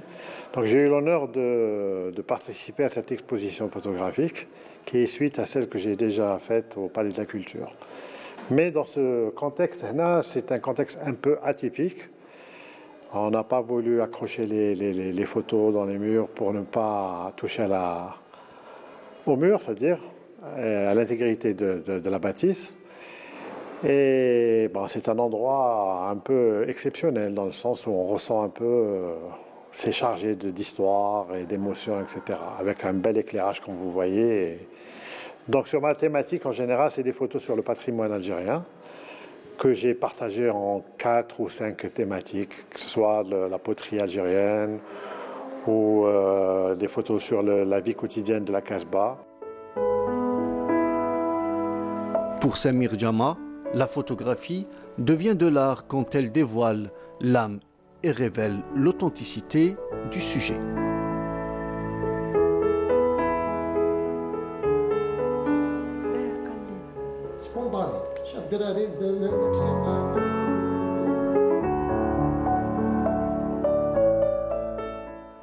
Voilà, mes amis du dimanche sont déjà sur place. J'ai nommé là donc Yazid Ait Mahiddin. Bonjour Yazid. Bonjour. Oui, ça va? C'est très intéressant, hein? Oui, l'exposition d'Al Sultan. La citadelle. La citadelle, qu'est-ce qu'on pense, Djaoudet, Gessouma? Ils ont ouvert les lieux, la poudrière, la citadelle et tout, donc c'est très intéressant pour découvrir la ville, l'ancienne ville d'Alger. Mais j'aime bien la petite passerelle qui permet d'avoir vu sur les tableaux différemment parce que habituellement. C'est-à-dire pour visiter la Casbah aujourd'hui, on peut aller donc du bastion 23 jusqu'à la citadelle. Jusqu'au haut de la citadelle. Soit de la citadelle jusqu'au bastion 23 et puis du côté du métro, il y a quand même des vestiges, des décorations et tout. Il y a 5 strates historiques sur l'Antiquité. Donc ça dure l'exposition jusqu'à, je pense, jusqu'à demain, l'exposition, il me semble. Hein. Je ne sais pas si c'est De toute façon, aujourd'hui, elle y est. Ceux qui veulent partir, donc... Donc on dit comme... c'est juste à côté. Jafar Jaya, parce qu'il y a une restauration des lieux et en même temps, il y a un très bel expo artistique. Oui, donc voilà. Visiter. Et quelques escales gastronomiques quand même assez il a fermé bien. finalement. Yassine, il a fermé. Le repère, mais je pense que Khaled Mahyout, il a une petite terrasse. Une petite terrasse et tout qui donne sur la mer. Il arrive à mijoter des plats vraiment... Sur l'îlot Sidi Ramadan, vous pouvez aller. Oui, sur l'îlot, absolument. Puis la Casbah, ce bastion de la Révolution, on peut visiter, on peut aller sur les traces de Ali Lapointe, on peut aller sur les traces de Ramel et des Moudjahidines. Des Moudjahidines de la zone autonome d'Alger, justement, tous ceux qui se sont sacrifiés donc, en 1957, pendant la bataille d'Alger, effectivement.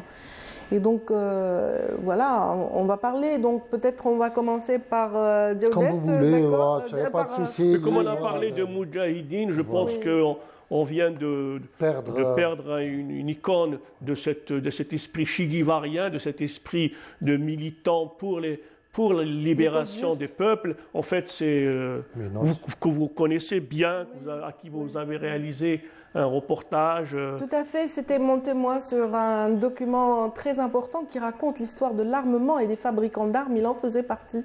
Donc, Roberto Muniz, Mahmoud l'Argentin, au lieu de Champ de Manœuvre, voilà, on le voit à l'image, Mahmoud.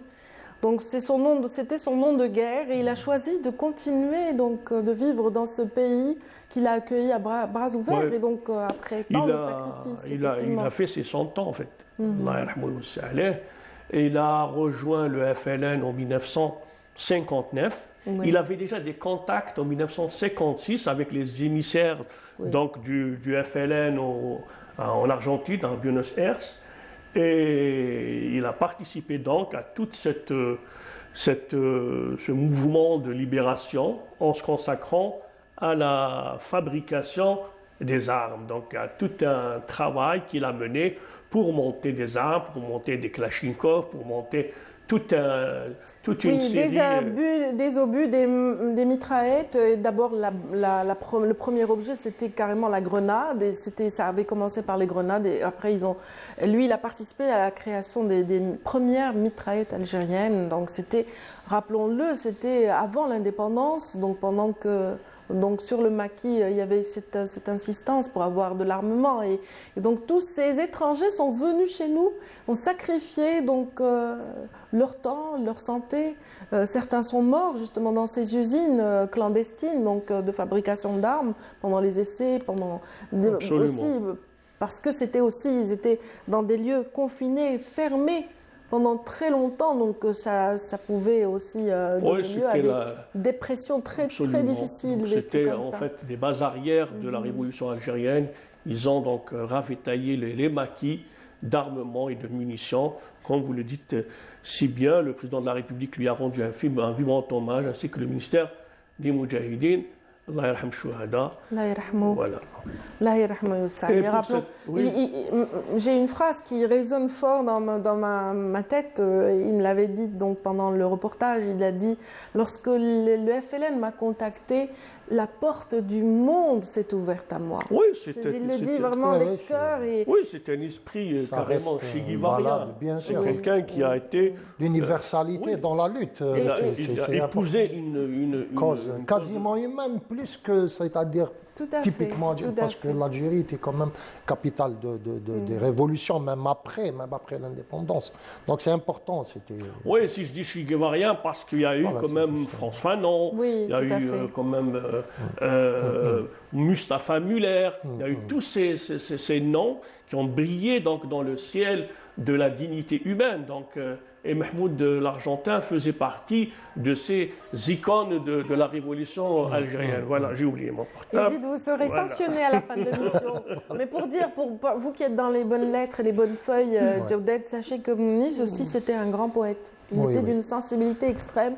Il a dépeint l'Algérie par le verbe aussi, donc il a rendu hommage à cette Algérie. Il a rendu hommage par aussi un livre à tous ces oubliés à un moment donné de notre histoire, tous ceux qui ont participé à cette étape cruciale, la fabrication des armes de l'armée de libération nationale. Donc il a aussi un livre à son actif qu'on peut aussi trouver chez les bons libraires aussi. Voilà. Et cette Algérie éternelle, cette belle Algérie, a été aussi, elle a fait aussi beaucoup de passionnés. Donc il y a beaucoup de monde qui aiment venir visiter ce beau pays qui est le nôtre. Et l'agence britannique spécialisée dans le tourisme, British Backpacker Society, rappelle que l'Algérie possède le meilleur potentiel au monde.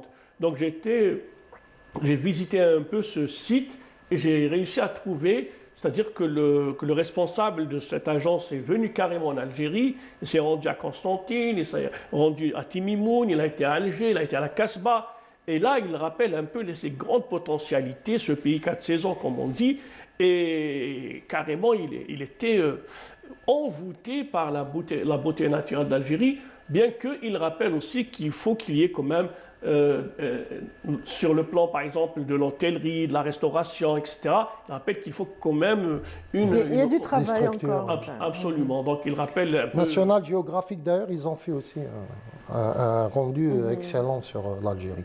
Et National Geographic, c'est quand même une référence donc, il rappelle mondiale. des choses, la chaleur humaine, et puis la beauté du Nord-Sud, le Sahara, les montagnes de Durdura, les Aurès, la Casbah. Là, c'est Constantine et ses ponts. Voilà, Constantine. Donc, c'est une photo. C'est une ville unique au monde, on a récupéré en fait de son site. De rang impérial. Oui, ça s'appelle Constantine. Oui, Constantin, ce n'est pas gratuit. Oui, c'est parce que les références antiques, justement, sont très importantes. C'est Cirta, en fait. Voilà. C'est ça, c'est Cirta. L'antique Cirta. Donc, il rappelle un petit peu les atouts majeurs du tourisme algérien dans donc, les ressources naturelles, les sites naturels, le Tassili Nadjer, le Hogar, et puis il y a d'autres sites aussi dans la Bérizina du côté. Donc là, on le voit aussi du côté des montagnes. Je pense qu'il rappelle un peu le potentiel est c'est un pays 4 saisons, donc c'est ça, il rappelle un peu cet aspect. Toutes les formes touristiques peuvent être retrouvées chez nous, c'est-à-dire qu'on peut, du tourisme de montagne, ils n'ont pas été un peu investis à des régions comme dans la Bérizina, du côté de l'Ubayyad, etc., sur les steppes. Flou, Mechria, toutes ces régions-là aussi, c'est des potentiels vraiment...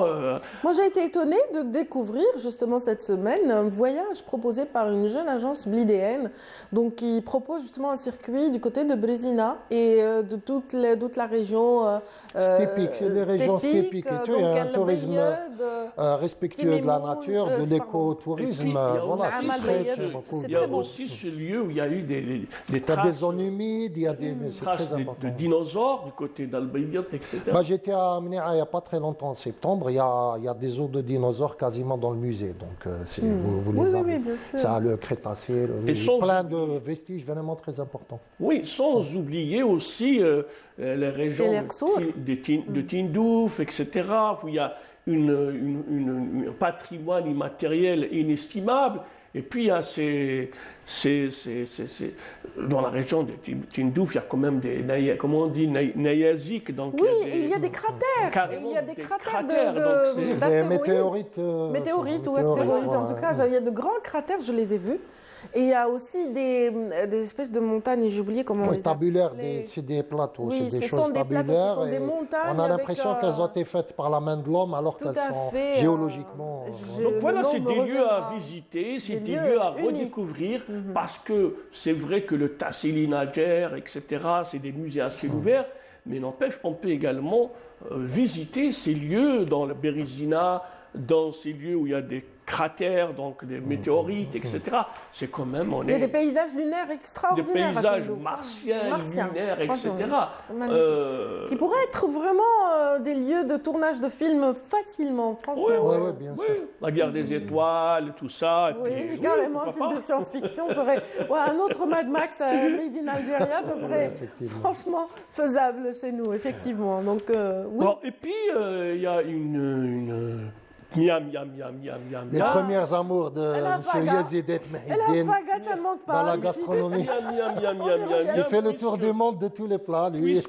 Puisqu'une chef danoise qui s'appelle Mette Dahlgar, c'est une chef, une responsable gastronomique, est venue rendre visite à notre pays. Et puis, elle a découvert les... Vertus. Ça, c'est quoi?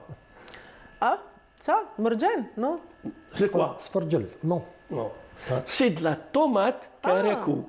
Ah, kerekou de tomate. C'est bien, ça c'est un frisoli de tomates, de la dentelle de tomates. Non, c'est la dentelle. C'est une tomate, en fait, farcie de dattes à l'intérieur. Ah, ça doit Et être bon, puis, ça. toute l'aigreur ou la, comment dirais-je, ou la Arrêtez, sucré, Yazid, salé, acide. Oui, je souffre, enfin, Yazid, je souffre. quand même. Une combinaison sucré-salé. Une combinaison aigre-doux, sucré-salé, etc. Il Extraordinaire. faut aller au Danemark pour manger ça. Non, en fait, elle est venue, elle a été, donc c'était, Oui. c'est la grande chef Enchantée. danoise, s'appelle Mette Dahlgar. Dahlgar, elle a commencé à travailler dans son petit patelin Nykombing. Nykombing, c'est un peu une petite île du côté de, elle est de 5 heures de train de Copenhague. D'accord. Et elle a commencé à travailler dans ce coin. Et puis elle a développé un autre, s'appelle les boîtes. Donc finalement, elle essaye d'envoyer des boîtes avec des ingrédients bio et des produits bio pour les consommateurs pour commencer à tester les produits naturels. Par la suite, elle a été apprentie chef, après elle est devenue chef dans une grande maison gastronomique, à savoir Postillon, donc c'est le couple Bech. Le couple Bech, en fait, ils sont incontournables dans le paysage culinaire danois. Et elle a été par la suite dans d'autres où elle est devenue carrément responsable gastronomique d'un grand restaurant, Falster Kiss, donc à Copenhague. Et en Algérie, elle a été voir une ferme à Alger, du côté de Chiraga, la ferme Fossoul, et elle a découvert des produits gorgés de soleil, gorgés d'eau. C'était pratiquement un moment de délectation gustative. Et puis elle a présenté... Non, mais c'est vrai que notre tomate est savoureuse. La tomate, les poivrons sont parfumés. Passera-t-il bon parce qu'elle a fait... les herbes en entrée, c'est de la courgette au pistache. Et c'était...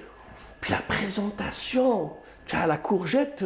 Bon, c'est quand qu'on prend C'est de la poésie gastronomique. C'est de la poésie, en fait. C'est carrément... On va finir par prendre Internet, on va partir au Danemark. On va, oui, je pense. Ou alors on va s'acoquiner avec après, je voulais comprendre. cette chef pour... Finalement, j'ai compris que le Danemark, en fait, il a carrément une charte de 10 points sur la cuisine nouvelle nordique. Oui. Elle insiste vertueuse. Oui. Vertueuse aussi, parce qu'ils ont beaucoup de principes vertueux sur l'écologie, sur le caractère bio des éléments. Absolument. Et maintenant, ils font ça avec une esthétique du goût. Oui, qui est un voyage, Oui, donc ils respectent l'eau, en phase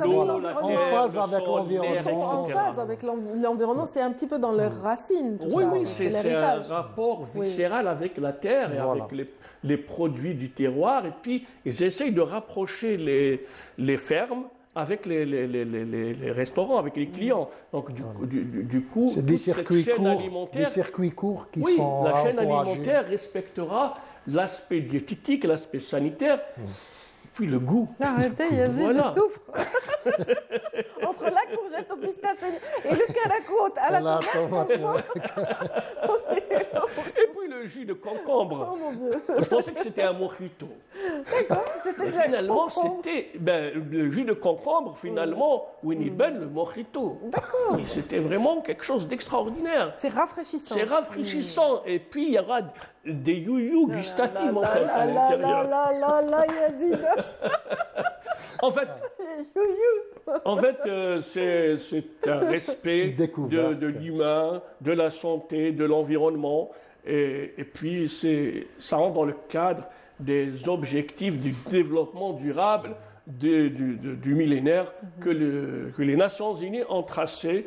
Voilà, donc en fait, c'était C'était dans l'air du temps. Donc voilà, ce sont les coups de cœur de So de ce matin. Et c'était, je pense, c'était et de So à Joe. Oui, c'était suite à un dîner. Oui. On a deviné, hein. On a deviné, petit chanceux.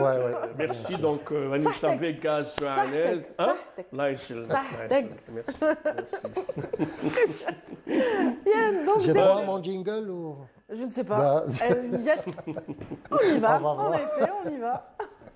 Ah non, il n'y a pas de transition. Non, il n'y a pas, ça fait rien. On n'a pas besoin de transition. Oui, non, donc oui. Moi, je vais parler des femmes de Casanova. D'accord. On parle toujours de Casanova, mais pas des femmes de Casanova. Ah ben, c'est pas mal, ça. Voilà, il y a aussi Leiliyat Ramada, le livre de l'émir, les droits de Lolita. Et les dernières, justement, productions, Mariam al-Wadi'a, Nouar Louz ou Damir al-Ghaib, donc La conscience de l'absent, écrit par Wassin el-Harj, qui reste vraiment un de nos plus grands écrivains vivants, et donc qui vient de faire les beaux jours de la foire du livre de Sharjah, la 41e foire du livre de Sharjah. Et donc il a beaucoup signé, surtout ses dernières créations. Donc là, ça c'était un peu une introduction sur un peu ce qui s'est passé sur le livre depuis à peu près mars dernier. D'accord. Où il y a eu vraiment beaucoup de choses. Beaucoup de rencontres intéressantes. Voilà, beaucoup de rencontres intéressantes. Si on compte le volume du public qui a assisté, du plus jeune au plus âgé, et si on compte le volume d'ouvrages présentés et tout, on n'est pas loin de quasiment 4 millions d'exemplaires présentés. Donc c'est vraiment, je me suis un tout petit peu intéressé à ces salons du livre, même alternatifs qui se sont passés en dehors, par exemple du SILA, c'est quand même assez intéressant. Et c'est vraiment une bonne, on a de quoi être optimiste. Donc par exemple la 25e édition du SILA, du 25 mars au 31 mars dernier, le 1er avril dernier, donc c'est 1,3 million de visiteurs, 300 000 titres exposés, 1250 exposants venus de 36 pays. Donc avec une fréquentation, 800 000 personnes qui ont consulté donc 800 000 vues, et 100 000 personnes qui ont visité la plateforme virtuelle du SILA, où on a vendu des livres à travers cette plateforme, ce qui sera reconduit l'année prochaine, puisqu'il devait être refait le SILA en octobre 2022, mais ils ont décidé de le reporter, selon les propos de M. Higuer, le commissaire, à 2023, Inch'Allah. Donc, avec aussi le salon du livre arabe du 27 octobre au 4 novembre dernier, qui a aussi réuni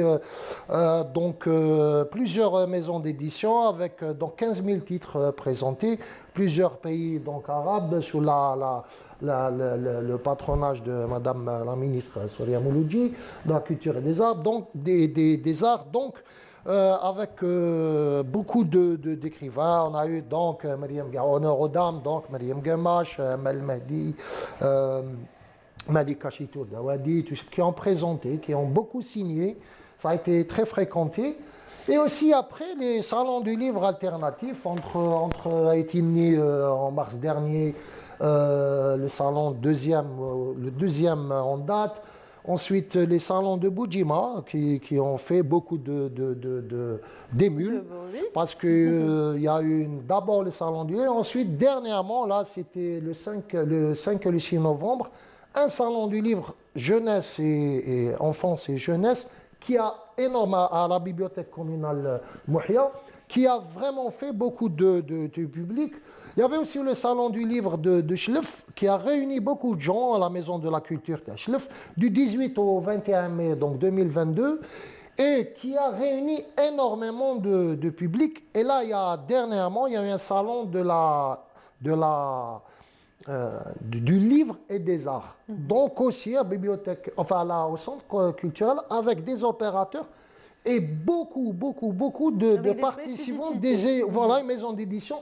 Des maisons d'édition, donc du théâtre, beaucoup de représentations théâtrales, des conférences, et ça a commencé hier et ça va durer encore quelques jours. Le travail de M.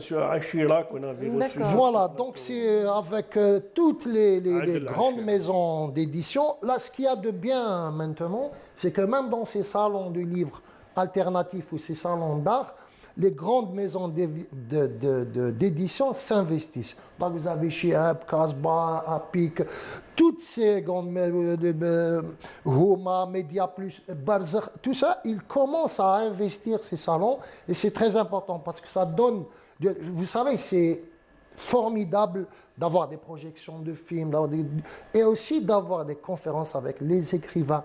Je vous jure, maintenant, les gens veulent se photographier avec les écrivains. C'est un phénomène dédicacé. C'est vraiment un phénomène qui est très intéressant.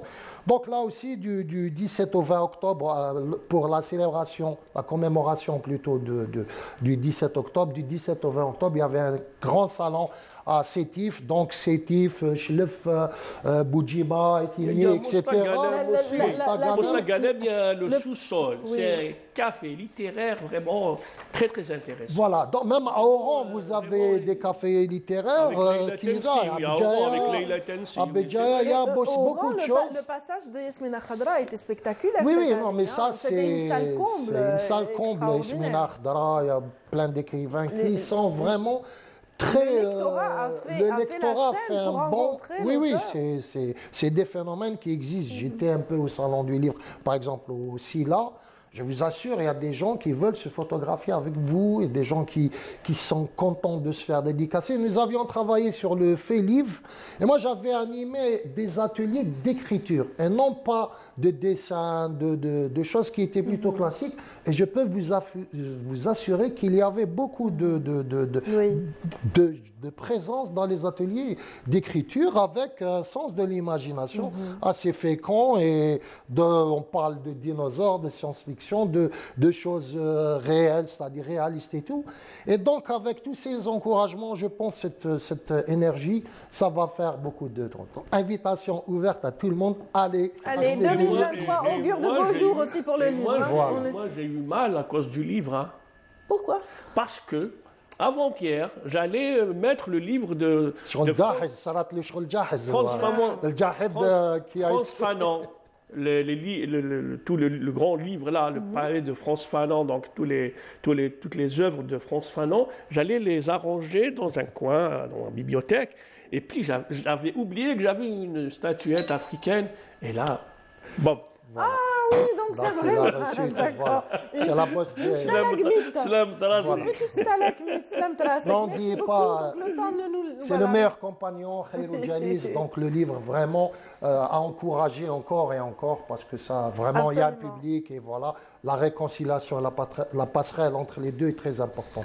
Et ça se passe très bien. Grâce à vous, on a fait cette rétrospective un petit peu de tous les événements livresques de l'année. Merci beaucoup, Djaoudet. Merci, Yazid. Merci. Voilà, J'ai bien lu le livre de Keltoum Stali, Alger aux yeux d'or.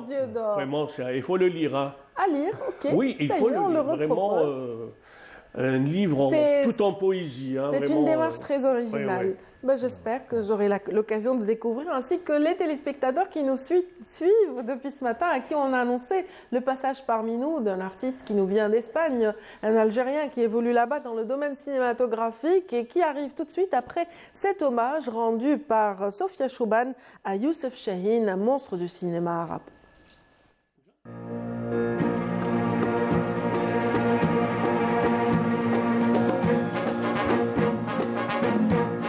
Cinéaste engagé et fervent défenseur des libertés, Youssef Chahine a été réalisateur, producteur et de surcroît acteur d'une abondante filmographie arabe et internationale.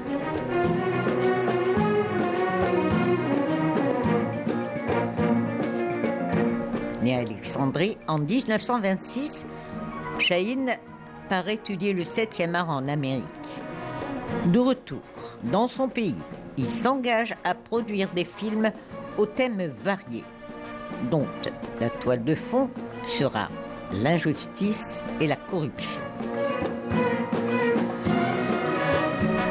Pour l'Algérie, Youssef Chahine affiche son engagement et son soutien pour la lutte de libération et réalise Gamila en 1958, en hommage à la femme révolutionnaire.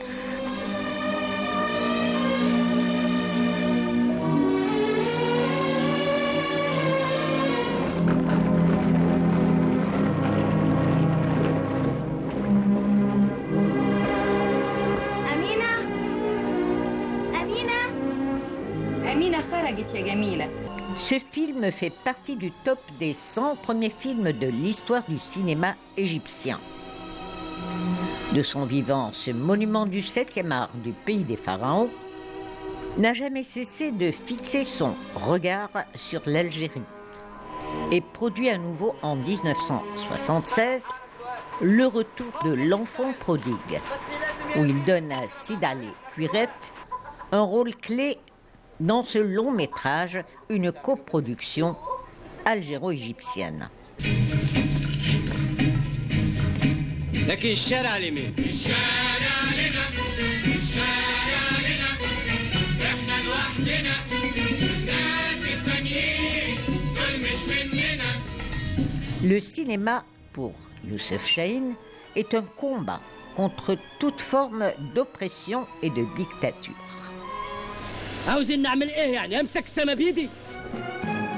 Dans le monde arabe, Chahine était très adulé pour la qualité de ses films. Son premier chef-d'œuvre, La Gare centrale, ou Bab el-Hadid, sorti en 1956, a fait l'effet surprenant d'une belle plongée dans l'Égypte profonde, où il a joué le rôle de Kennaoui, un personnage simplé, amoureux fou d'une jolie femme.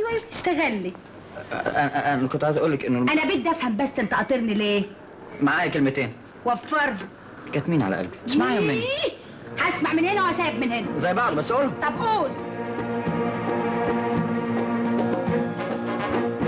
Amplement méritée, l'œuvre cinématographique de Youssef Chahine a été consacrée dans plusieurs festivals internationaux.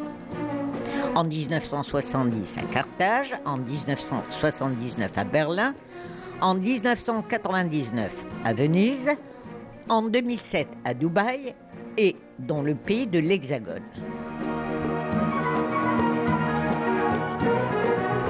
Youssef Chahine a été décoré également de l'Ordre national du mérite en Égypte.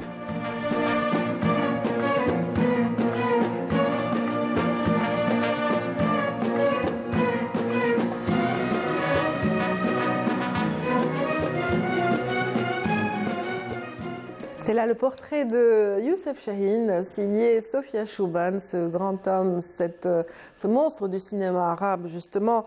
Donc, parmi ses œuvres, Le Retour de l'enfant prodigue, et je suis tentée d'emprunter ce titre pour parler de notre invité qui vient d'arriver. Il s'agit de Jaime Khalaout. Il est parmi nous ce matin pour parler aussi de son parcours cinématographique. Bonjour et bienvenue. Bonjour. C'est Le Retour de l'enfant prodigue.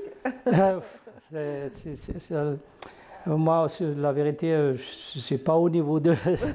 non, mais bien sûr. Vous avancez doucement, mais on espère sûrement dans le domaine cinématographique. Mais vous vous êtes abreuvé de tout ce cinéma arabe, occidental, même bollywoodien, vous me disiez. Oui, ça veut dire, moi, pendant ma jeunesse en Algérie, à l'époque, j'étais un adolescent. Je traversais même à pied une quinzaine de kilomètres pour aller au cinéma. Oui. Alors à l'époque, il y avait beaucoup de cinéma Bollywood, même Hollywood évidemment. Le cinéma algérien à l'époque aussi, c'était bien. On avait du cinéma. Mais maintenant, ça commence, la vérité, il y a des œuvres, si on parle de cinéma actuel algérien, que ça commence un peu... Oui, mais j'imagine qu'il y a des artistes parmi les réalisateurs algériens qui vous avaient inspiré. On peut citer peut-être un nom ou deux. Algérien, il y a des grands réalisateurs algériens, Belkacem Hadjadj, Marzaq Alouache, c'est des œuvres comment il s'appelle le film des... Omar Guetleto est un film culte, effectivement. Je ne me souviens pas le nom, pardon. C'est le film, les chroniques de... Chroniques des années de Braise. Les années de Braise. Chroniques des années de Braise, effectivement. Film avec la vérité pour diriger tout la chorégraphie de toute la place. Désolé parce que moi je pense en espagnol. Alors vous pensez espagnol, effectivement, et le français a été un petit peu mis de côté. Donc vous revenez d'un tournage, n'est-ce pas, Raymé? Oui, je viens de finir un tournage en Espagne, un tournage d'un court-métrage on vient juste de finir, on est dans la post-production. Oui. Le nom, c'est La Solas del Silencio, pour les traduire en français, c'est Les Vagues de Silence. Les Vagues de Silence. J'ai essayé d'immortaliser un peu la situation actuelle qu'on a vécue pendant le Covid en Espagne, mais évidemment, c'est un événement international. Et comment un peu des personnes qui avaient, ça veut dire, une certaine stabilité économique, je parle pas que seulement de l'économie, sinon en plus, ils ont perdu leurs parents d'une façon un peu agressive. Voilà. C'est un peu comme les protagonistes de votre film, qui eux aussi ont perdu les leurs, ils ont perdu des parents proches, des parents. Et une stabilité commerciale ou économique, comme vous le dites, ils ont tout perdu pour certains, effectivement. C'est dur de redémarrer après ça. Oui, surtout, je parle un peu des valeurs, de l'importance de la famille, non? Quand en réalité, le système, des fois, il a des...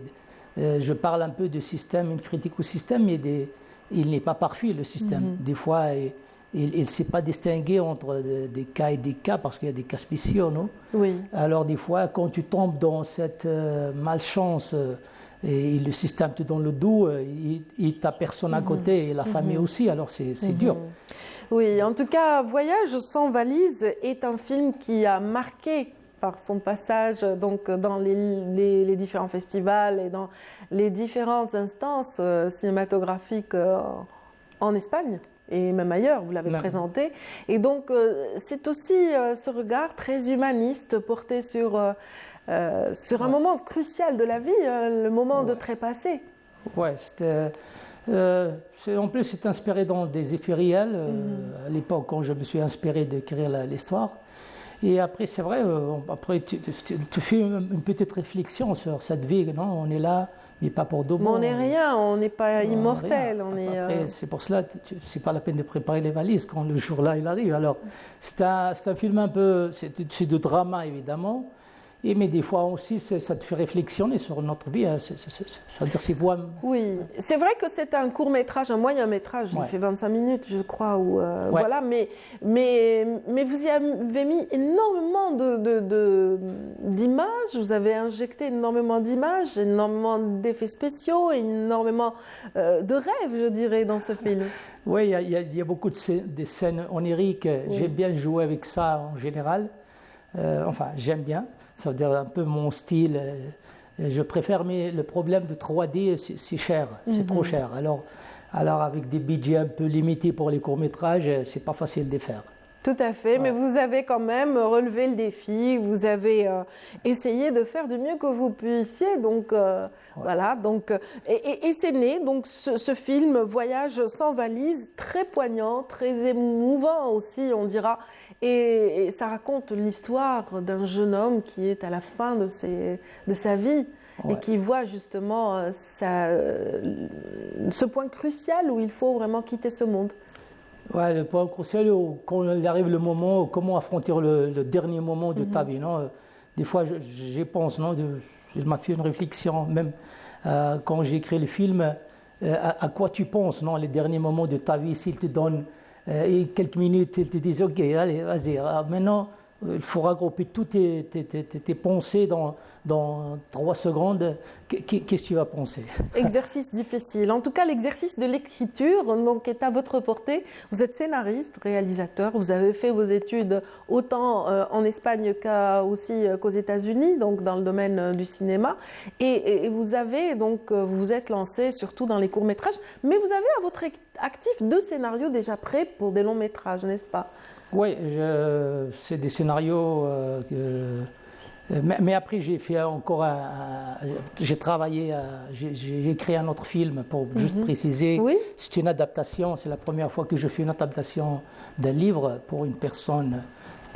C'est une histoire en Chili, que ça se passe en Chili, et j'ai fait une adaptation. Après, le scénario, voilà, j'ai des scénarios. Déjà, un de ces scénarios, j'aimerais bien le coproduire avec une boîte de production algérienne parce que le 30% de ce film, ça se passe en Algérie.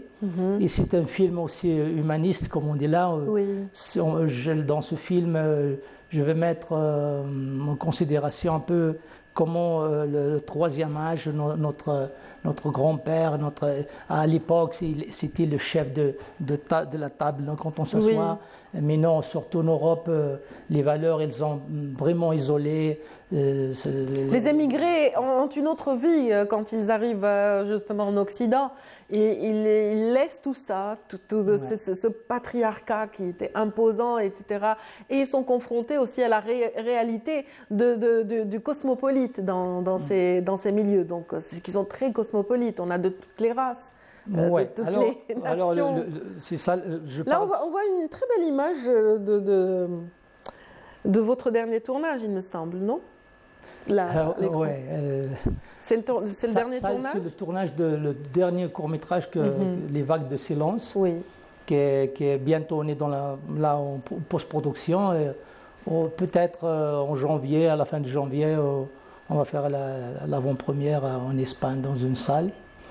Et après, on fait le circuit, comme d'habitude, le circuit de festival, de cinéma. Et voilà, c'est ça. On fait ça et on avance dans des autres projets. Très bien, on revient justement au projet que vous voulez vraiment concrétiser dans votre pays. Vous recherchez d'ailleurs d'éventuels relais en Algérie pour le montage financier de ce projet.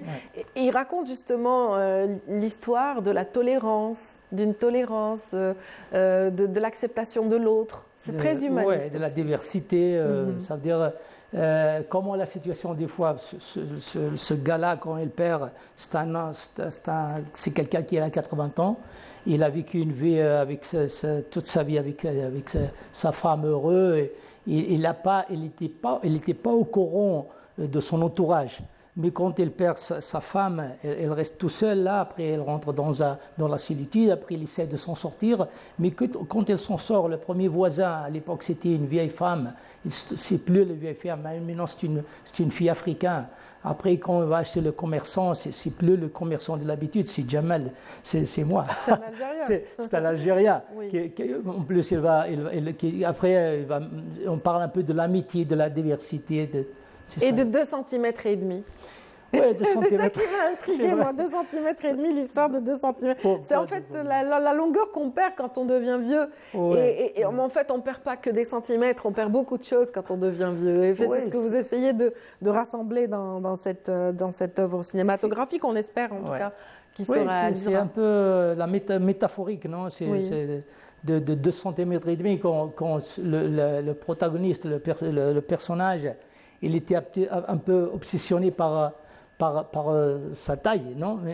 Mais en réalité, ses problèmes, c'est pas ça. Ses problèmes, il a des problèmes plus graves que ça. Tout à fait. Et même des problèmes au niveau des parents, de ses enfants, parce qu'il y a des enfants, des fois maintenant, ils attendent que la mort de leurs parents pour dans ce cas aussi, non, pour acheter, pour vendre la maison, pour avoir de l'argent, pour, je sais pas, elle cherche que les sous, c'est ça le... Voilà. Jaime Khelout, quand on prononce en espagnol, mais bien sûr de votre vrai nom, Jamal Khelout, on a été ravis de vous recevoir. Vous êtes l'auteur, en tout cas, vous écrivez non pas seulement des scénarios, mais vous êtes l'auteur d'un livre, Demandez au vent, donc c'est un roman que vous avez aussi écrit avec beaucoup de passion et beaucoup de rêves. Ouais, mais on terminera là-dessus. C'était ma première œuvre que j'ai publiée. Ça, en Espagne, je pense en 2000, je ne me souviens plus, peut-être 2014, 2012, aux environs. Voilà, ma spécialité, ce sont des scénarios, mais des fois j'aime bien. Même j'ai fait une histoire, je voulais publier un autre livre, un peu personnel, parce que c'était là, ce livre, je l'ai inventé comme mon fils. Je lisais, me demande pour lui dire des histoires. Moi, je ne connais pas Et alors, j'étais obligé d'inventer une histoire. Et maintenant, elle s'est transformée dans un livre. Excellent. Ouais. Excellent. En tout cas, on a été ravis de vous recevoir pour la première fois à la télévision algérienne. Donc, c'est votre premier passage. On vous souhaite un bon voyage de retour à Barcelone. Et puis, on espère que vous reveniez pour annoncer de bonnes nouvelles concernant vos projets. Mais en tout cas, rappelons que vous êtes l'auteur du court-métrage Voyage sans valise, dont on a vu les affiches tout à l'heure. Et puis, également, du livre Demandé au vent et bien sûr d'autres courts-métrages, 3 entre autres, 2 réalisés en Espagne et puis 1 à Los Angeles. On espère quand même que vous reviendrez, qu'on puisse en parler davantage et qu'on parle cinéma encore une fois. Merci pour votre réception. J'espère que je pense que le cinéma algérien il est en train de s'avancer très très bien. Il y a des dernières œuvres, Papicha, tout ça, c'est merveilleux. Il faut continuer à faire ça. Et le cinéma, c'est la passion, c'est l'image du pays, etc. Absolument, et c'est tout un univers de l'artiste qui est relaté et sa vision du monde et qui l'entoure aussi. Donc on va parler de continuité encore dans un instant. On va parler justement de ces artistes qui continuent de préserver notre patrimoine jalousement, notamment du côté de Annaba, la coquette. Il s'agit de Salim Lannabi qui sera parmi nous tout de suite pour la dernière ligne droite de cette émission. Merci de rester avec nous.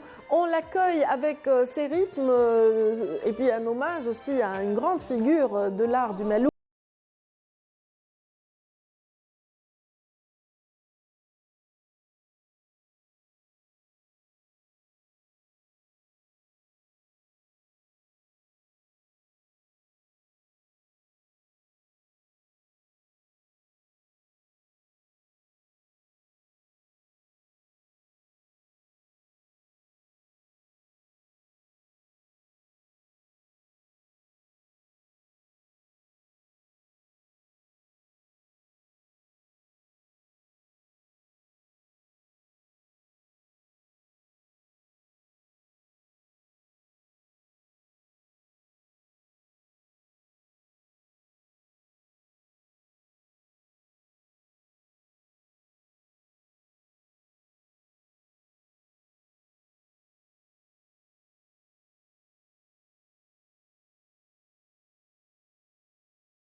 Évoluant en France, voilà, et qui nous représente dignement aussi. Il s'agit de Salim Lannabi, qui porte bien son nom, qui est fidèle à ses origines.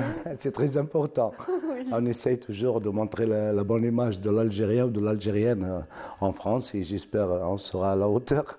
Voilà. Là, vous chantiez Qsantena. Moi, je pensais que c'était une chanson de Hadi Bennani qui devait passer, mais on l'a annulée. Non, j'ai mis un hommage à mes amis de Falghorba, qui étaient de Constantine, que j'ai grandi avec eux. On les salue s'ils nous suivent ce matin.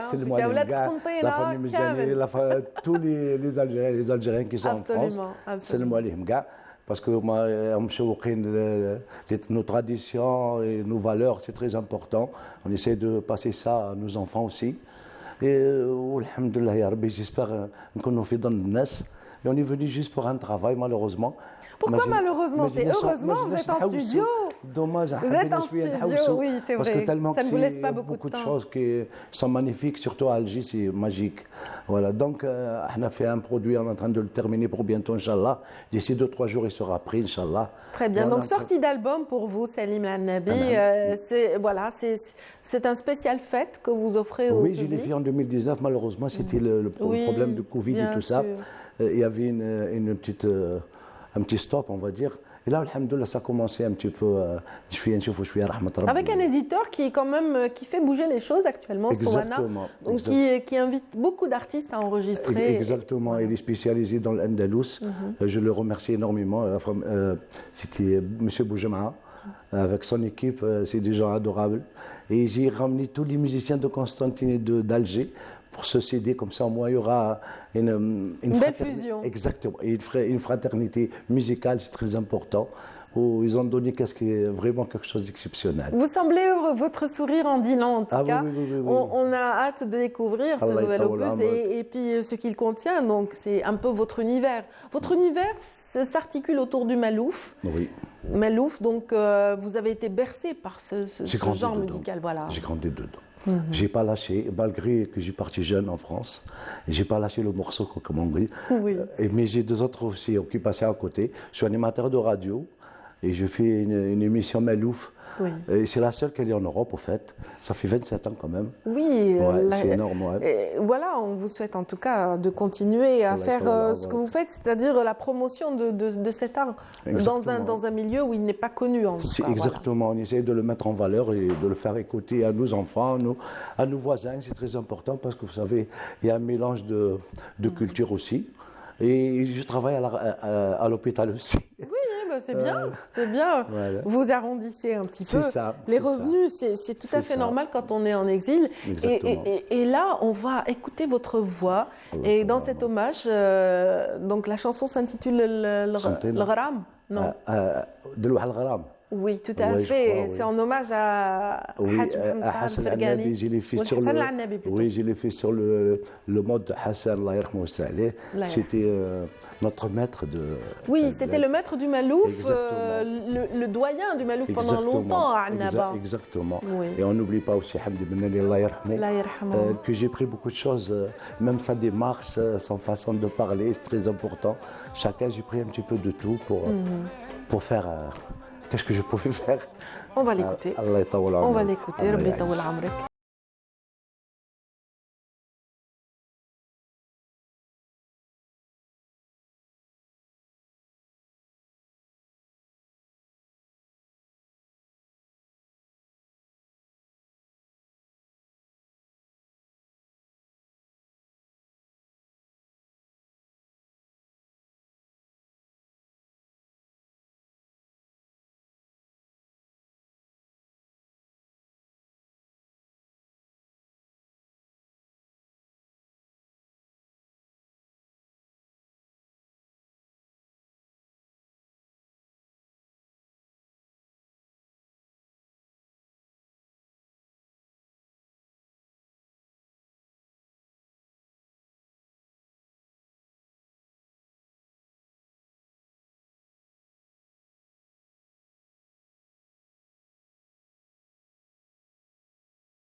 Voilà, donc c'est vrai que vous avez maintenu quand même cet amour pour le Malouf et l'Andalou, nourri par ses maîtres. Vous rendez hommage à Hassan al-Nabi qui était la fierté des citadins de cette ville. Donc il a donné beaucoup de choses.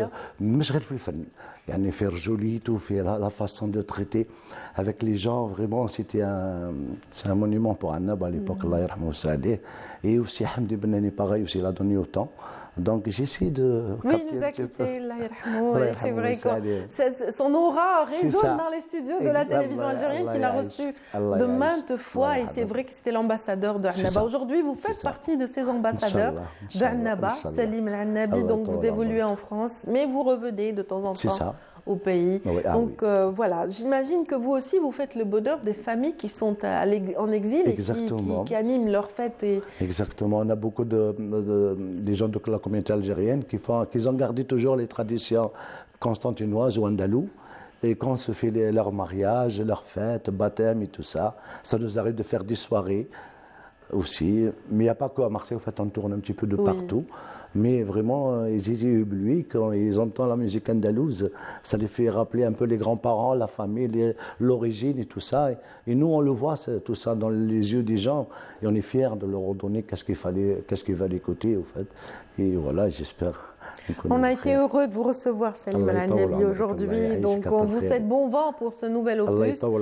Donc, c'est un nouvel album qui sera donc distribué. Oui, c'est un album qui est sur Nouba de Zidane. C'est à écouter, aussi des morceaux à danser aussi. Ah bah oui, Allah merci pour... J'espère qu'il fera le bonheur de tous les amoureux du Malouf qu'il soit. Inch'Allah. Donc, cet album est signé Salim Al-Annabi.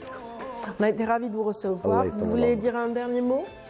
نسلم على الناس الغرباء ولاد الجزائر ان جينيرال بلادي وعليكم انتم كثر خيركم على الاستضافه هذه وتبارك الله فيكم. Merci beaucoup. Oui, à travers vous, on salue toute la communauté installée à l'étranger et qui continue de perpétuer, on a Sanab en particulier bien sûr, et donc qui continue de perpétuer et de garder jalousement cette tradition. Ne la perdez pas. Enfin, grâce à des gens comme vous, on ne la perdra jamais, n'est-ce pas, Salim Al-Annabi? Merci beaucoup. Et puis si vous avez envie d'écouter sa voix, c'est sur Radio Gazelle. Voilà. Exactement. C'est sur Radio Gazelle. 98 FM. Tout à fait. En tout cas, on a été ravis de vous servir ce matin. Je vous souhaite de passer d'agréables moments et je vous laisse écouter donc la voix de notre ami ici présent, Salim, j'allais dire Frgani, hein, c'est facile de faire le lien. Donc, Salim Al-Annabi, donc c'est cette voix qui clôture cette